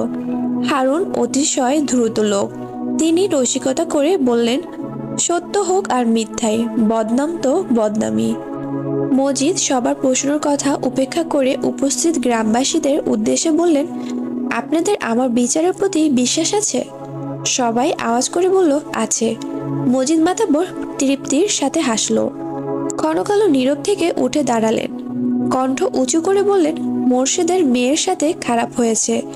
পদ্মজার নামে অনেক প্রশংসা শুনেছি, সে খুবই ভালো মেয়ে। আর আমার ছেলেকেও সবাই চিনে। যারা যারা দোষ করেছে তাদের খুঁজে বের করে শাস্তি দেওয়া হবে। পদ্মজা আর আমিরের নামে যে পাপের অভিযোগ করা হয়েছে তার যুক্তিগত প্রমাণ নেই, আর প্রমাণ ছাড়া আমি কখনো কাউকে শাস্তি দেই নেই, আজও দেব না। তবে আমি আজ সবার সামনে মোর্শেদের আর তার স্ত্রীর কাছে একটা প্রস্তাব রাখবো। হেমলতা, মোর্শেদ সহ উপস্থিত সবাই কৌতূহল নিয়ে তাকালো। মজিদ মাতাবর বললেন, পদ্মজাকে আমিরের বউ করে নিয়ে যেতে চাই। চারিদিকে কোলাহল বেড়ে গেল। সব কোলাহলের সম্পূর্ণ উপেক্ষা করে স্বপ্নাবৃষ্টির মতো শুধু মজিদ মাতাবরের প্রস্তাবটি পদ্মজার কানে বাজতে থাকলো। জীবনের কোন মোড়ে এসে দাঁড়িয়েছে সে।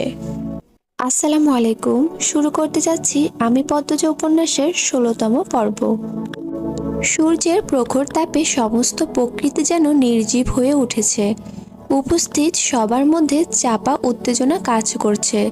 রমিজ আলী, হারুন রশিদ নামক দ্রুত মানুষগুলোর চোখ ছানা বড়া।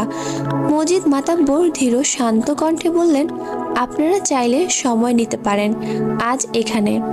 হেমলতা কথার মাঝে আটকে দিয়ে বললেন, আপনি বিয়ের তারিখ ঠিক করুন। মজিদ মাতাব্বরের প্রস্তাবের চেয়ে এই প্রস্তাবে হেমলতার রাজি হওয়াটা যেন কোলাহল মুহূর্তে দ্বিগুণ বাড়িয়ে দিল। পদ্মজা হতভাগ বিস্ময়।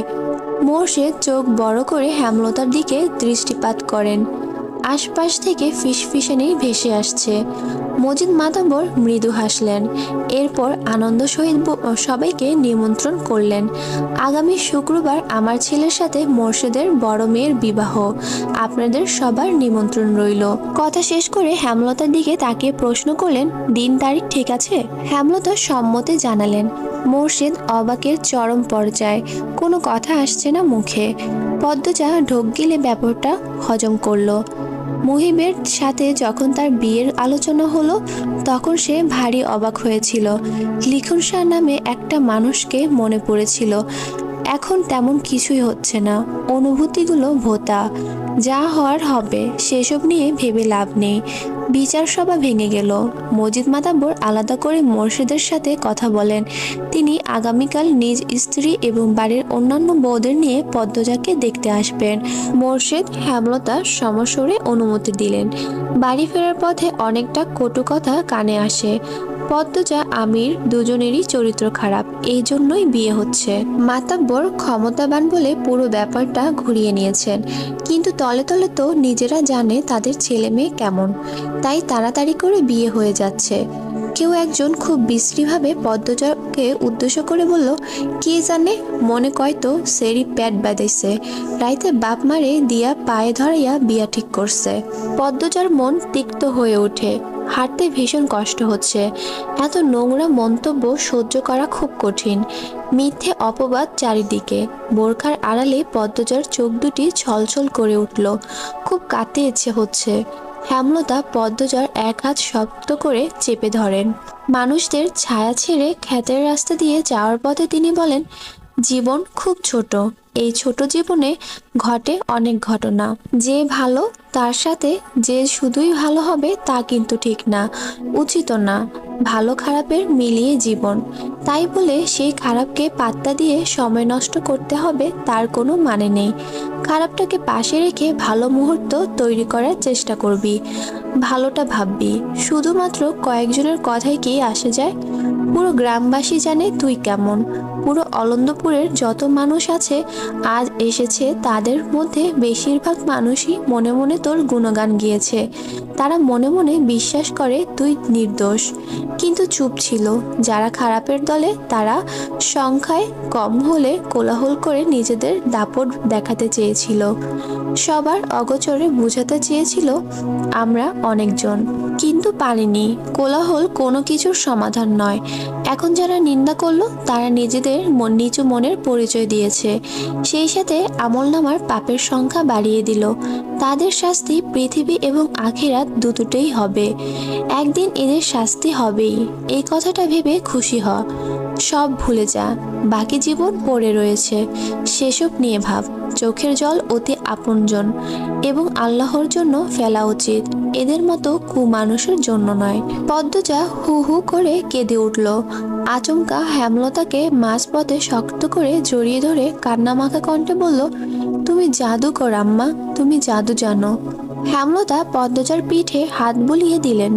মোর্শেদ পদ্মজাকে কান্না থামাতে বলতে চাইলে হেমলতা ইশারায় চুপ করিয়ে দেন। পাশেই বিস্তীর্ণ ক্ষেত, গ্রীষ্মের দুপুরে রূপ স্পষ্ট দেখা যাচ্ছে। মোর্শেদের কপাল বেয়ে ঝরঝর করে ঘাম ঝরছে। তার দৃষ্টি থমকে আছে হেমলতার দিকে। একটা অপ্রিয় সত্য সম্ভাবনার কথা মনে হতেই চোখ দুটি ছলছল করে উঠল। তিনি দ্রুত চোখ সরিয়ে বড় করে নিঃশ্বাস ফেলেন। জীবনের লীলা খেলায় তিনি নিঃস্ব। পদ্মজার কান্না থামার লক্ষণ নেই। হেমলতা ছন্দ গার্ভিজের সহিত বললেন, এত কাঁদলে কিন্তু মারব। আকাশ জুড়ে তারার মেলা, জানালা গলে চাঁদের আলো পদ্মজার মুখশ্রী ছুঁয়ে দিচ্ছে। সে বারান্দার ঘরের উপর হয়ে শুয়ে আছে। বুকটা কেমন করছে, অনবরত কাঁপছে। হেমলতার উপস্থিত টের পেয়ে দ্রুত উঠে বসল। হেমলতা পদ্মজার দিকে মুহূর্ত কালো তাকিয়ে রইল। পদ্মজার নখ খুঁটছে। হেমলতা বললেন, ঘুম আসছে না? পদ্মজা মাথা দুই পাশে নাড়ালো। হেমলতা আর কিছু বললেন না। পদ্মজা পিনপিতন নীরবতা কাটিয়ে বলল, মেজো আপার বিয়ের তারিখ পড়েছে। হেমলতা পদ্মজার দিকে তাকিয়ে আবার চোখ সরিয়ে নিলেন। বিছানার উপর বসে পদ্মজাকে টেনে কোলে শুতে ইশারা করেন। পদ্মজা শুয়ে পড়ল। মায়ের কোলটা তার ভীষণ দরকার ছিল এই মুহূর্তে। হেমলতা পদ্মজার প্রশ্ন এড়িয়ে অন্য কথা তুলেন। বললেন, আমি জানি না কোনো মা তার মেয়ের কাছে নিজের বিয়ে সম্পর্কিত আলোচনা করেছে নাকি, কিন্তু আমি আমার বিয়ের গল্প তোকে বলতে চাই, শুনবি? পদ্মজা সায় দিল। হেমলতা পদ্মজাকে বিয়ের ব্যাপারে আগ্রহী করে তোলার জন্য অতীতে নিয়ে যান। সেদিন রাতে আব্বা এসে বলল, 3 দিন পর আমার বিয়ে। আমি খুব অবাক হয়েছিলাম, কষ্ট হয়েছিল। আমি আরো পড়তে চেয়েছিলাম। এরপর শুনলাম যার সাথে আমার বিয়ে হচ্ছে তার পড়াশোনা নেই, জ্ঞানও যথেষ্ট কম, রাগচোটা লোক। এসব তথ্য জেনে রাগ কম খারাপ কিছুই হয়নি, ভয় হয়। না জানি কেমন যাবে সংসার। বিয়ের দিন ঘনিয়ে এলো। তোর আব্বাকে তখনও আমি দেখিনি। বিয়ের দিন আয়নায় প্রথম দেখি, কালো একটা মুখ, চোখ দুটি গভীর। কখনো না দেখা মানুষটাকে প্রথম দেখেই মনে হয় আমার সবচেয়ে আপন একজন মানুষ। সব ভয় কেটে গেল। বিদায়ের সময় সবাই বলছিল দুজনকে খুব মানিয়েছে, রাত জোটক। একজন হিন্দু দিদি বলেছিলেন, সাক্ষাৎ রাম সীতা। পারে যদি একজন 6 ফুট লম্বার মানুষ থাকে তবে সেটা তোদের আব্বা ছিল। বিয়ের পর জানতে পারি তোর আব্বাকে বিয়ে করার জন্য অনেক মেয়েই পাগল ছিল। নিজেকে খুব সৌভাগ্যবতী মনে হতো। অশিক্ষিত ভেবে নাক কুঁচকেছিলাম। সেই আমি তোর আব্বার জন্য দিনকে রাত, রাতকে দিন মানতে রাজি ছিলাম। এতটাই ভালোবাসা হয়ে গেছিল যে তোর আব্বা ছুরি নিয়ে রক্তের আবদার করলে আমি আমার বুক পেতে দিতাম। পদ্মজা মাঝপথে আটকে দিয়ে বলল, তাও তো আব্বা তোমাকে ভালোবাসেনি আম্মা। হেমলতা হাসি উজ্জ্বল মুখটা নিভে গেল। অপ্রতিভ হয়ে উঠলেন। তিনি দৃষ্টি এলোমেলো রেখে বললেন, তাকে বিয়ে করতে বাধ্য করা হয়েছিল। পদ্মজা চুপ করে রইল। হেমলতাও নিশ্চুপ। দরজার পাশে মোর্শেদ বসেছিল, বিড়ি ফুঁকছিলেন। হেমলতার প্রতিটা কথা বুড়ো হয়ে যাওয়া মনটাকে দুমড়ে মুচড়ে দিল। তিনি বিড়ি নিয়ে বেরিয়ে যান চৌরাস্তার উদ্দেশ্যে। চৌরাস্তার পাশে একটা বড় ব্রিজ আছে। ব্রিজে দক্ষিণা হাওয়া তীব্রতা খুব বেশি। সেখানে এসে দাঁড়ান। ফেলে আসা জীবনের প্রতিটা পদক্ষেপ চোখ বুজে মনে করার চেষ্টা করেন। বেশ কিছুক্ষণ পর পদ্মজা বলল, আম্মা, প্রতিজ্ঞা করেছিলাম আর প্রশ্ন করব না, তবুও বলবো একদিন। পদ্মজা আর জিজ্ঞাসা করলো না কোন দিন বলবে। নিশ্চুপতার অবস্থানে ফিরে গেল। মুহূর্ত কালো স্থির থেকে হেমলতা বললেন, পূর্ণা খুব কান্নাকাটি করে দেখলাম, মেয়েটা এত দুর্বল কি করে হলো? পদ্মজা হেমলতার এক হাত মুঠোয় নিয়ে আশ্বস্ত করলো, আমি আছি আম্মা, সামলে নেব। ঘরে যা, রাত হইছে অনেক।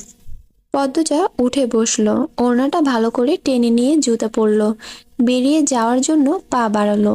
হেমলতা বিছানার শেষ অংশ থেকে বালিশটা টেনে নেন। বালিশের নিচে দুটি কাগজ ভাঁজ করা ছিল। হেমলতা হাত বাড়িয়ে নেন, পদ্মজার উদ্দেশ্যে বলেন, পদ্মজা এগুলো কি? হেমলতা ভাঁজ খুলেন। পদ্মজা ফিরে তাকায়। হেমলতার হাতের লিখনের চিঠি দুটি দেখে সর্বাঙ্গে বৈদ্যুতিক কিছু একটা ছড়িয়ে পড়ে। শরীর কাঁপিয়ে দিল, মাটি যেন দুই পা টেনে ধরল। হেমলতা প্রথম লাইন পড়ে বেশ অবাক হন। পদ্মজার দিকে একবার চকিতে তাকান, এরপর এক নিঃশ্বাসে দুটো চিঠি পড়ে শেষ করেন। পড়া শেষে থম মেরে বসে রইলেন অনেকক্ষণ। ভয়ে পদ্মজার দুই চোখ বেয়ে জল পড়ছে, মাথা নত করে দাঁড়িয়ে রয়েছে। হেমলতা ধীর পায়ে হেঁটে আসেন পদ্মজার কাছে, দু ভ্রু প্রসারিত করে শান্ত অথচ তীক্ষ্ণ কণ্ঠে বলেন, এসব কবে হয়েছে? আমাকে জানাসনি কেন? পদ্মজা প্যাচ প্যাচ করে কেঁদে বলল, যখন ওনারা শুটিং করতে আসেন। পদ্মজার মনে হচ্ছে এখনই সে অজ্ঞান হয়ে যাবে, কিন্তু কিছুতেই হচ্ছে না। মনে মনে প্রার্থনা করছে যেন অজ্ঞান হয়ে পড়ে যেতে পারে সে, তাহলে এই লজ্জা থেকে বাঁচা যাবে। হেমলতা পদ্মজার পরখ করে নেন। পদ্মজা অস্বাভাবিকভাবে কাঁপছে, বারবার নিজের ঠোঁট কামড়ে ধরেছে। পদ্মজা হেমলতাকে চুপ থাকতে দেখে বলল, তুমি যা বলবা তাই হবে আম্মা, আমার উপর রেগে যেও না। আজ যেন শুধু মোড়ল বাড়ির মাথার উপরেই সূর্যটা উঠেছে। সকাল থেকে আত্মীয় আপ্যায়নের প্রস্তুতির তোড়জোড় চলছে। সবাই ঘেমে একাকার, বাড়ির প্রতিটা মানুষ ব্যস্ত। মোর্শেদ হিমেল ও প্রান্তকে নিয়ে বাজার করে ফিরেছেন সূর্য ওঠার মাথায়। লাহারি ঘরের পাশে বড় উনুন করা হয়েছে। সাধারণ চালের পরিবর্তে সুগন্ধি কাটারি ভোগ, সিদ্ধ চালের ভাত রান্না করা হয়েছে। ফিরনি রাজহাঁসের মাংস রান্না করা হয়েছে। বাড়ি জুড়ে রমরমা ব্যাপার। একদিন আগের ঘটনা ধামাচাপা পড়েছে 95 ভাগ। ছোট ছোট দরিদ্র ছেলেমেয়েরা খাবারের ঘ্রাণ পেয়ে ছুটে এসেছে মোড়ল বাড়ি। সবার মধ্যে নতুন উত্তেজনা, নতুন অনুভূতি। শুধু পূর্ণা এখনো সেদিনের ঘটনা থেকে বেরোতে পারছে না, চিত হয়ে শুয়ে আছে ঘরে। পদ্মজা মঞ্জুরা আর শিউলির মাকে কাজে সাহায্য করছিল। হেমলতা ধমকে ঘরে পাঠিয়ে দেন। পদ্মজা ঘামে ভেজা কপাল মুছতে মুছতে ঘরে প্রবেশ করে। পূর্ণার দু চোখ জলে নদী। পদ্মজা বিছানার উপর পা তুলে বসল। পূর্ণা পদ্মজার উপস্থিতি টের পেয়ে হাতের উল্টো পাশ দিয়ে চোখের জল মুছল। পদ্মজা কণ্ঠ খাদে নামিয়ে বলল, চোখের জল কি শেষ হয় না? পূর্ণা নিরুত্তর। পদ্মজা অভিজ্ঞ স্বরে বলল, দেখ পূর্ণা, এসব মনে রাখলে তোরই ক্ষতি। দেখছিস না আমি একদিনের ব্যবধানে সব ভুলে হবু শ্বশুরবাড়ির মানুষদের জন্য রান্নাবান্না করছি। তুইও ভুলে যা, তোর বন্ধুরা আসছে, তুই নাকি তাদের ধমকে দিয়েছিস। এটা কিন্তু ঠিক না। পূর্ণা পদ্মজার দিকে তাকালো। বৃষ্টি ভীষণ শীতল। পদ্মজাকে বলল, সত্যি ভুলতে পেরেছো আপা? পদ্মজা সঙ্গে সঙ্গে উত্তর দিল, ভুলিনি, কিন্তু সহ্য করতে পেরেছি। তোর মতো চোখের জল অপাত্যে ঢালছি না। পূর্ণা উঠে বসে, একটা বালিশ বুকে জড়িয়ে ধরে দাঁড়াসাড়াভাবে বলল, তুমি অনেক শক্ত আপা, আমি খুব দুর্বল, আমি ভুলতে পারছি না। পদ্মজার এই বিষয় নিয়ে কথা বাড়ালো না। পূর্ণার গা ঘেঁষে বসে, ফিসফিসিয়ে বলল, গতকাল রাতে কি হয়েছে জানিস? কি হয়েছে? পদ্মজা চারদিকে চোখ বুলিয়ে বলে, তোর নায়ক ভাইয়ের চিঠি আমার হাতে পড়েছে। পূর্ণা আটকে বলল, সে কি, কখন, কিভাবে?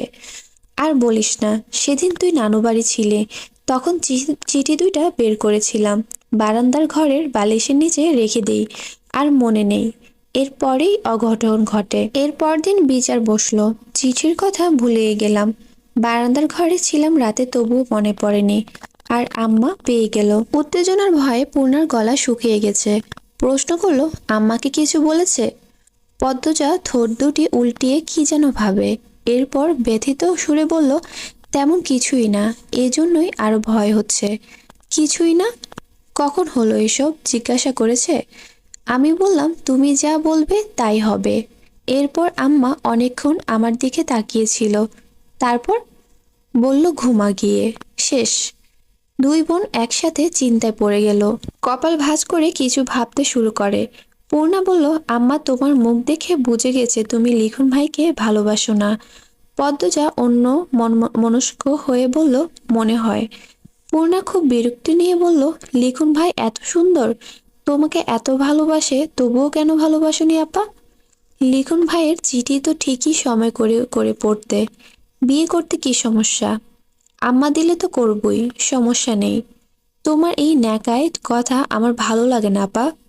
পদ্মজা হেসে ফেলল পূর্ণার রেগে কথা বলা দেখে। পদ্মজা পূর্ণার এক হাত মুঠোয় নিয়ে বলল, গতকাল রাতে আম্মা আব্বার প্রতি ভালোবাসাটা আমাকে বলেছে। প্রথম দেখেই নাকি আপন আপন লেগেছিল। আব্বার জন্য আম্মা দিনকে রাত, রাতকে দিন মানতেও রাজি ছিলেন। এতটা ভালোবাসতেন। আমার তেমন কোনো অনুভূতি হয়নি তোর নায়ক ভাইয়ের জন্য। প্রথম প্রথম কোনো পুরুষের চিঠি পেয়েছিলাম, সবকিছু নতুন ছিল, তাই একটা ঘুরে গিয়ে নতুন অনুভূতি সাক্ষাৎ পাচ্ছিলাম। আমার ভালোবাসার কথা শোনার পর থেকে মনে হচ্ছে আমি ওনাকে ভালোবাসিনি, সবটা মোহ ছিল। দূরে যেতেই উবে গেছে। তবে উনি খুব অসাধারণ একজন মানুষ। আমা ওনার হাতে তুলে দিলে আমাকে কোনো ভুল হবে না। কিন্তু এটা এখন কল্পনাতীত। পরিস্থিতি পাল্টে গেছে। আমার বিয়ে ঠিক হয়ে গেছে। পদ্মজার এত কথা উপেক্ষা করে পূর্ণা কটমট করে বলল, তোমার কি কালাচাঁদরে দেখলে আপন আপন লাগে? পদ্মজা চোখ ছোট ছোট করে জিজ্ঞাসা করলো, কালাচাঁদকে? পূর্ণা মিনমিনিয়ে বলল, তোমার হবু জামাই। তারপরই গলা উঁচিয়ে বলল, আমিও কালা জানি, কিন্তু আপা তোমার জন্য লিখন ভাইয়ের মতো সুন্দর জামাই দরকার। পদ্মজা এক হাতে কপাল চাপড়ে বলল, এখনো লিখন ভাই? যা, তোর সাথে তোর নায়কের বিয়ে দিয়ে দিব। এখন আয়, ঘর থেকে বের হ। মুক্তা, সোনামণি, রোজিনা এসেছে, তোর সাথে কথা বলবে। আয় বলছি, আয়। পূর্ণাকে টেনে নিয়ে বের হলো পদ্মজা।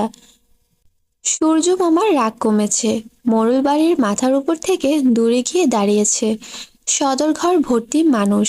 হাওলাদার বাড়ির বউদের গ্রামবাসী শেষবার তাদের বিয়েতেই দেখেছে। আবার দেখার সুযোগ হওয়াতে দল বেঁধে মানুষ এসেছে। লোকমুখে শোনা যায় হাওলাদার বাড়ির মেয়ে বউদের সারা অঙ্গে সোনার অলংকার ঝলমল করে। মগা মদন সহ আরো দুজন ভৃত মরল বাড়ির গেইটে দাঁড়িয়ে বাড়ি পাহারা দিচ্ছে। পদ্মজাকে শাড়ি পরাচ্ছেন হেমলতা। পদ্মজা এর আগে কখনো শাড়ি পরেনি। পূর্ণা প্রেমা ছোট হয়েও পড়েছে। পদ্মজার কখনো ইচ্ছে করেনি, তাই সে হেমলতাকে বলল, প্রথম শাড়ি তুমি পরাবে আম্মা। শাড়ি পরানো শেষে চোখে কাজল এঁকে দেন। ঠোঁটে লিপস্টিক দিতে গিয়েও দিলেন না। মাথার মাঝ বরাবর সিঁথি করে চুল খোপা করতেই পূর্ণা ছুটে আসে, হাতে শিউলি ফুলের মালা। হেমলতা মৃদু ধমকের সুরে বলেন, এতক্ষণ লাগলো? হেমলতার কথা বোধ হয় পূর্ণার কানে গেল না। পূর্ণা চাপা উত্তেজনা নিয়ে বলল, আল্লাহ, আপারে কি সুন্দর লাগছে। পদ্মজা লজ্জায় মিইয়ে গেল। চোখে মুখে লাল আভা ছড়িয়ে পড়ে। হেমলতা পদ্মজার খোপায় ফুলের মালা লাগিয়ে দিয়ে বলেন, শুধু রূপে চারিদিক আলোকিত করলে হবে না, গুণেও তেমন হতে হবে। পদ্মজা বাধ্যর মতো মাথা নাড়ালো। তখন হুড়মুড়িয়ে সেখানে উপস্থিত হলো লাবণ্য। দৌড়ে এসে পদ্মজাকে ঝাপটে ধরে এক নিঃশ্বাসে বলেই ফেলল, আল্লাহ পদ্ম, তুই আমার ভাবি হবি? আমার বিশ্বাসই হইতাছে না, মনে হইতাছে স্বপ্ন দেখতেছি। ইয়া মাবুদ, শাড়িতে তোরে পরীর লাগতেছে। বাড়ির সবাই ফিট খাইয়া যাইব দেখিস। পদ্মজা কি বলবে ভেবে পেল না, শুধু হাসলো। হেমলতা পদ্মজার মাথার ঘুমটা টেনে দিল। লাবণ্যকে বলল, তোমরা সইকে নিয়ে যাও। পদ্মজা হেমলতার হাতে হাত রেখে অনুরোধ করে বলল, আম্মা তুমি আসো। হেমলতা হাসেন। পদ্মজার মাথা এক হাত রেখে বলেন, কয়দিন পর থেকে এরাই তোর আপন, মা পাশে থাকবে না। পদ্মজার চোখ দুটি ছলছল করে উঠে, ছলছল চোখ নিয়ে তাকিয়ে রইল মায়ের দিকে। পদ্মজাকে নতুন বউ রূপে দেখে হেমলতার বুকে ঝড় বইছে। মেয়েটা কয়দিন পর আলাদা হয়ে যাবে। 2 মাস আগে হলে তিনি 7 রাজার ধনের বিনিময়েও মেয়েকে বিয়ে দিতেন না। আমি আসছি। লাবণ্য, যাও তো, নিয়ে যাও। পূর্ণা, তুইও যা। লাবণ্য পদ্মজাকে নিয়ে যায়। পদ্মজার বুক ধড়ফড় করছে। মায়ের যেন কি হয়েছে। সে পিছন ফিরে তাকায়। সাথে সাথে হেমলতা অন্যদিকে ঘুরে তাকান। চোখ থেকে 2 ফোঁটা জল গড়িয়ে পড়ে। তিনি দ্রুত তা মুছেন। সদরঘর কোলাহলময় ছিল। পদ্মজা ঢুকতেই সব চুপ হয়ে গেল। লাবণ্য পদ্মজাকে ছেড়ে ভারী আনন্দ নিয়ে বলল, আম্মা, কাকিয়াম্মা, ভাবি, আপারা, এই যে পদ্মজা, আমার নতুন ভাবি।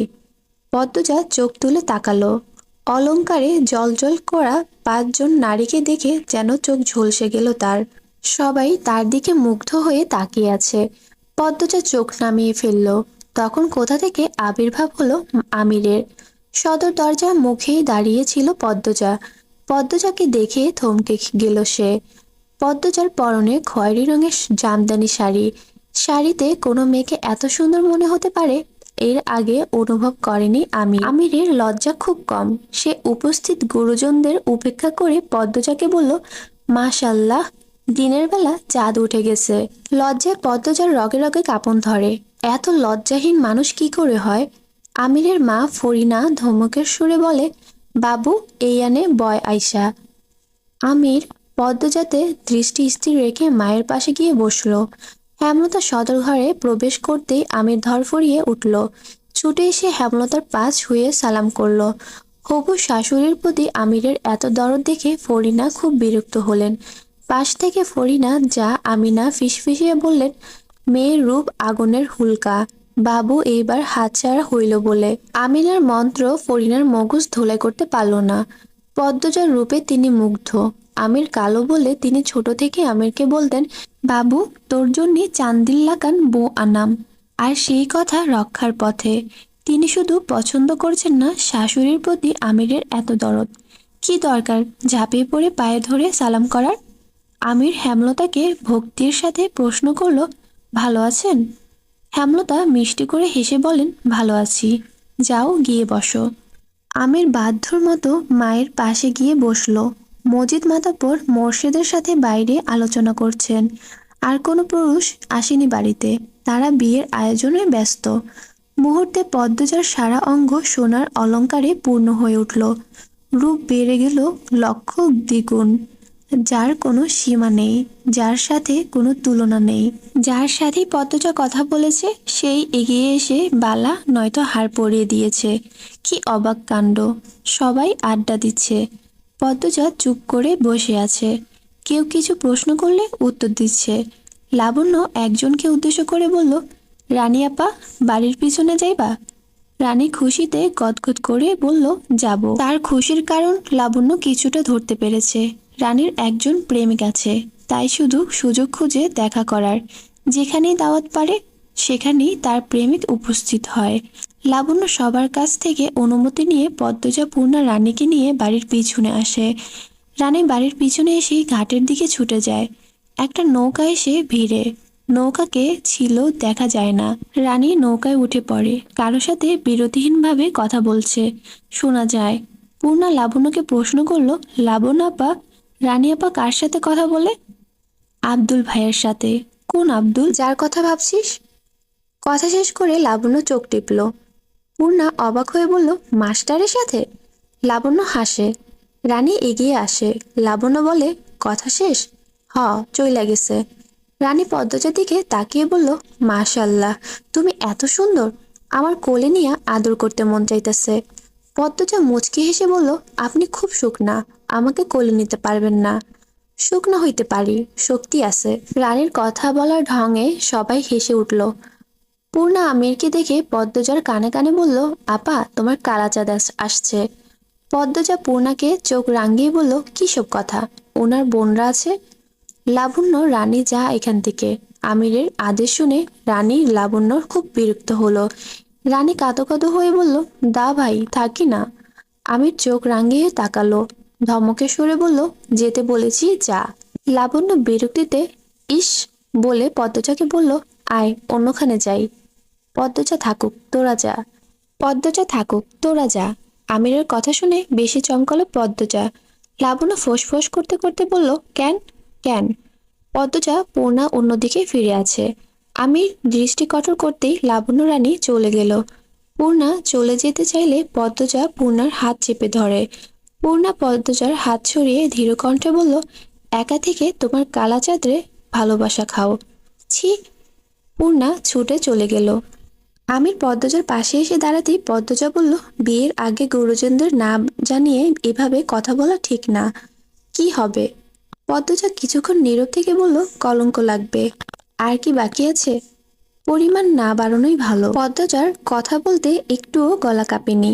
বাড়ির ভেতর চলে আসার জন্য পা বাড়াতে আমির পদ্মজার এক হাত থাপা দিয়ে ধরে, আবার ছেড়ে দিল। পদ্মজা ছিটকে দূরে সরে গেল। আমির বলল, তুমি সত্যি একটা পদ্ম ফুল পদ্মবতী। এই জন্যই লিখন সার মতো সুদর্শন যুবক তোমার প্রেমে পড়েছে। দেখা হওয়ার পর এই প্রথম পদ্মজা চোখ তুলে তাকালো। পরপরই চোখের দৃষ্টি সরিয়ে ছুটে বাড়ির ভিতর চলে গেল।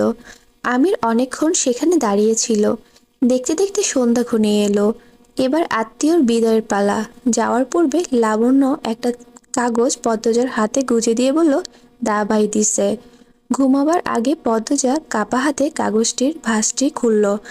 কাগজটিতে যত্ন করে লেখা, আমার সারা অঙ্গ কলঙ্কে ঝলসে যাক, তুই বন্ধু শুধু আমার থাক। আসসালামু আলাইকুম। শুরু করতে যাচ্ছি আমি পদ্মজা উপন্যাসের 17তম পর্ব। সারা বাড়ির সব কাজ শেষ করে হেমলতা ক্লান্ত পায়ে হেঁটে ঘরে আসেন। মোর্শেদ সবেমাত্র শুয়েছেন। হেমলতা বিছানার এক পাশ কাত হয়ে শুয়ে চোখ বন্ধ করেন। মোর্শেদ হেমলতার দিকে ফিরে ধীর কণ্ঠে বলেন, ধানের মিলটা পাইয়া যেতেছে। মোর্শেদের গলা দুর্বল হলেও খুশিতে চোখ চকচক করছে। হেমলতা মৃদু হেসে বলেন, মাতব্বর কি যৌতুক দিচ্ছেন? মোর্শেদ হেসে বলেন, সে কইতে পারো। সে আমারে কি কইছে জানো? কি কইল? শুনো মোর্শেদ। আচ্ছা আগে শুনো, আমি কিন্তু শহরে ভাষার কইতে পারুম না, আমি আমার গ্রামের ভাষায় কইতাছি। হেমলতা মোর্শেদের কথা বলার ভঙ্গি দেখে আওয়াজ করেই হাসলেন।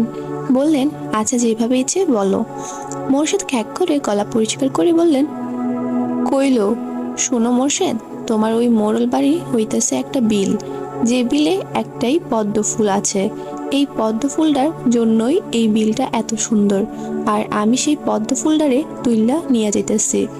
এই বিলে পদ্ম ফুলটার চেয়ে দামি সুন্দর আর কিছু নাই, তাই আমার আর কিছু লাগবে না। বিনিময়ে আমি এই খালি বিলটার ধানের মিল দিয়ে দিলাম। বুঝলা লতা? মাতব্বর মানুষটা সাক্ষাৎ ফেরেশতা, মন দয়ার সাগর। হেমলতা বললেন ছোট করে। পুনরায় বললেন, একটা কথা। মোর্শেদ জিজ্ঞাসু ইশারা করে ভ্রু উঁচিয়ে। হেমলতা উঠে বসেন, বলেন, লিখনকে মনে আছে? সে বিয়ের প্রস্তাব দিয়েছিল তোমাকে? মোর্শেদ লেশ মাত্র অবাক হলেন না। দায় সারাভাবে বললেন, এতদিনে জানলা? আমি মনে করেছি কবেই যাই না ফেলছো।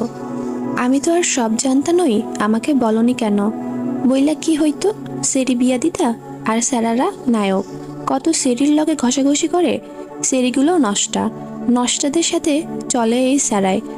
মুখ খারাপ করো না, ছেলেটার মধ্যে আমি তেমন কিছু দেখিনি, তুমি আমাকে জানাতে পারতে। নিশ্চিন্তে ছেলেটা সুপ্রাপ্ত। বর্তমান পরিস্থিতি স্বাভাবিক হলে সে মা বাবা নিয়ে আসলে আমি ফিরিয়ে দিতাম না। থাক এসব কথা, এখন বলেও লাভ নেই। পদ্মজার মন স্থির আছে, পরিস্থিতি ভাগ্য সেখানে নিয়ে যাচ্ছে, সেখানেই গা ভাসিয়ে চলুক। ঘুমাও এখন, ভোরে উঠে গোলাপ ভাইয়ের বাড়িতে যাবা। কত কাজ বাকি। বাড়ির বড় মেয়ের বিয়ে কি সামান্য কথা? হেমলতা একা কথা বলতে বলতে অন্যদিকে ঘুরে শুয়ে পড়েন। কিছু সময়ের ব্যবধানে ঘুমিয়েও পড়েন। সকাল থেকে পূর্ণার দেখা নেই। পদ্মজা পূর্ণাকে খুঁজে বাড়ির পিছনে আসে। পূর্ণা সিঁড়িঘাটে বসে উদাস হয়ে কি যেন ভাবছে। পদ্মজা পা টিপে হেঁটে আসে। পূর্ণা বোনের উপস্থিতি টের পায় না। পদ্মজা পূর্ণার পাশে এসে বসে, তবুও পূর্ণা টের পেল না। পদ্মজা পূর্ণাকে ধাক্কা দিল। পূর্ণা চমকে তাকালো, বুকে ফু দিয়ে বলল, ভয় পাইছি। উদাস হয়ে কি ভাবছিস? কিছু না। আবার ওইসব ভাবছিস? কতবার না করলে শুনবি বলতো?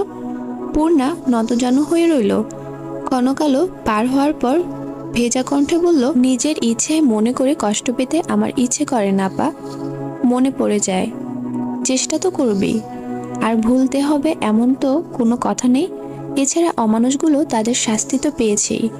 পূর্ণা চোখের জল মুছে আগ্রহ নিয়ে বলল, আম্মা তিনজনকে কি করে মারলো আপা? জানি না। জিজ্ঞাসা করবা আম্মাকে? পদ্মজা ভাবলো, এরপর বলল, করব। আজ না, অন্য একদিন।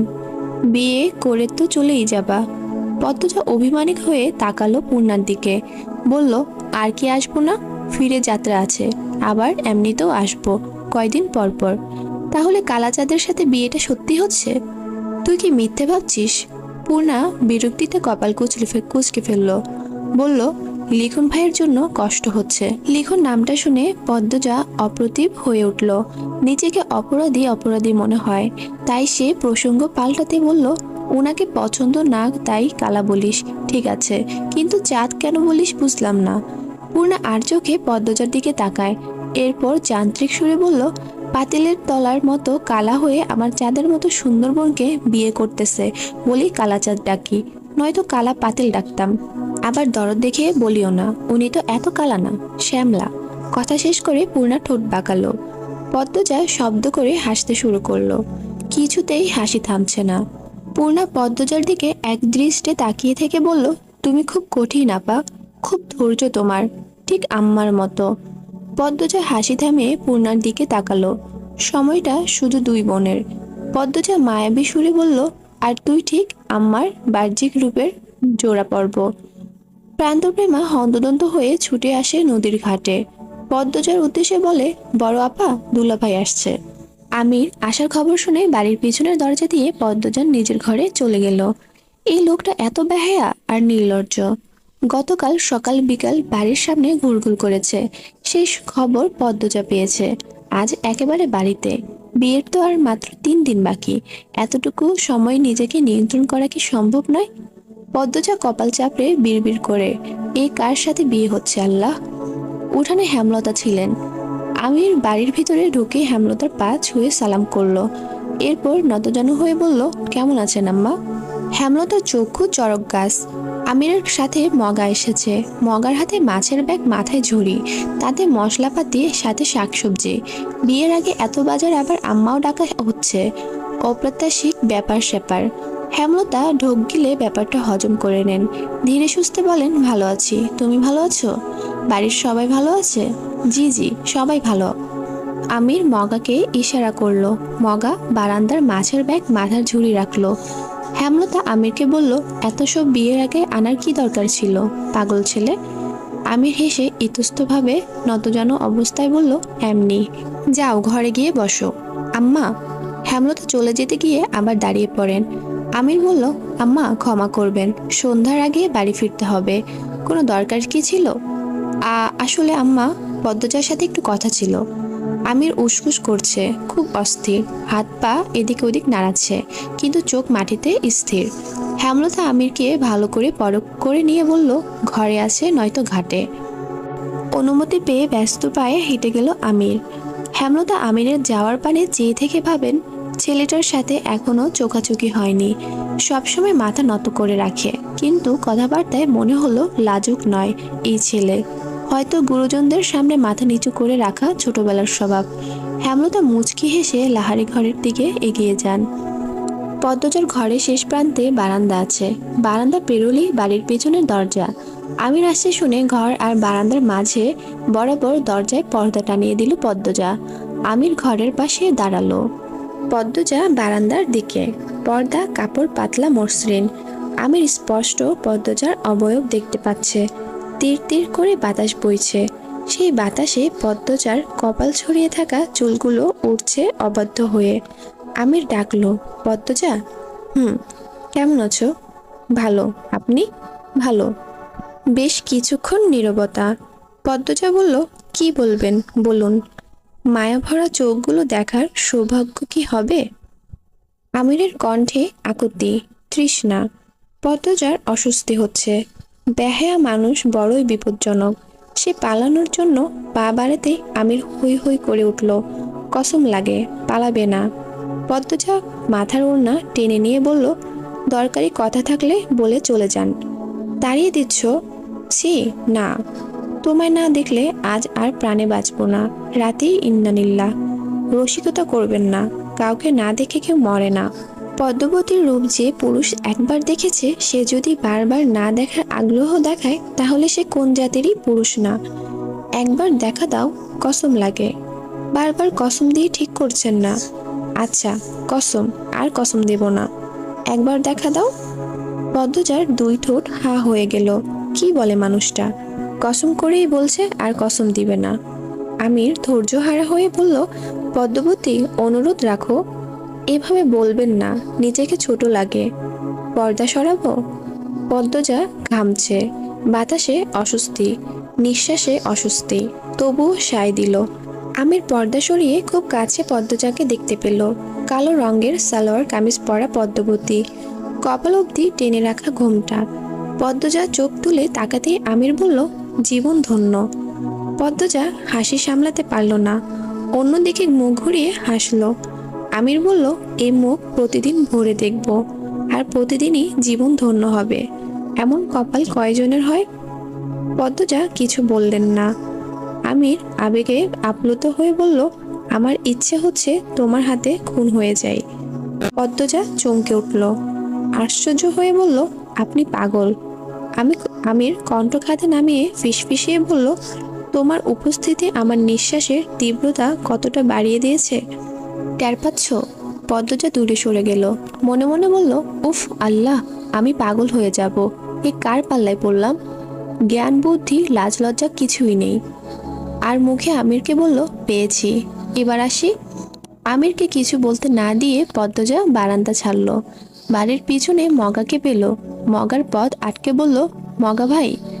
মগা সবগুলো দাঁত বের করে হাসলো, বলল, যে ভাবি যান। মগার মুখে ভাবি ডাক শুনে পদ্মজা বিরক্ত হলো, কিন্তু প্রকাশ করলো না। বিরক্তি লুকিয়ে বলল, লিখন সার কথা আপনি ওনাকে বলেছেন? উনিটা কে? আপনার আমির ভাই, যে ভাবি যান। মগার অকপট স্বীকারোক্তি। পদ্মজা এ নিয়ে আর কথা বাড়ালো না। মগাকে পাশ কেটে চলে গেল। মগা দৌড়ে এসে পদ্মজার পথ রোধ করে দাঁড়ালো, ফিসফিসিয়ে গোপন তথ্য দিল। আগামী 2 দিনের মধ্যে লিখন শাহ আসছে, তার বাবা মাকে নিয়ে। খবরটা মগা গত সপ্তাহে পেয়েছে। পদ্মজার পায়ের নিচ থেকে মাটি সরে গেল।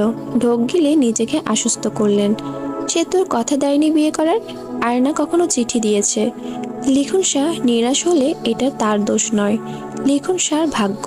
তবুও পদ্মজার খারাপ লাগছে, অপরাধী মনে হচ্ছে নিজেকে। জীবনে আবার কি কিছু ঘটতে চলেছে? বুক ধরপড় ধরপড় করছে। পদ্মজা ঘাটের সিঁড়িতে বসে রইল ঝিম মেরে।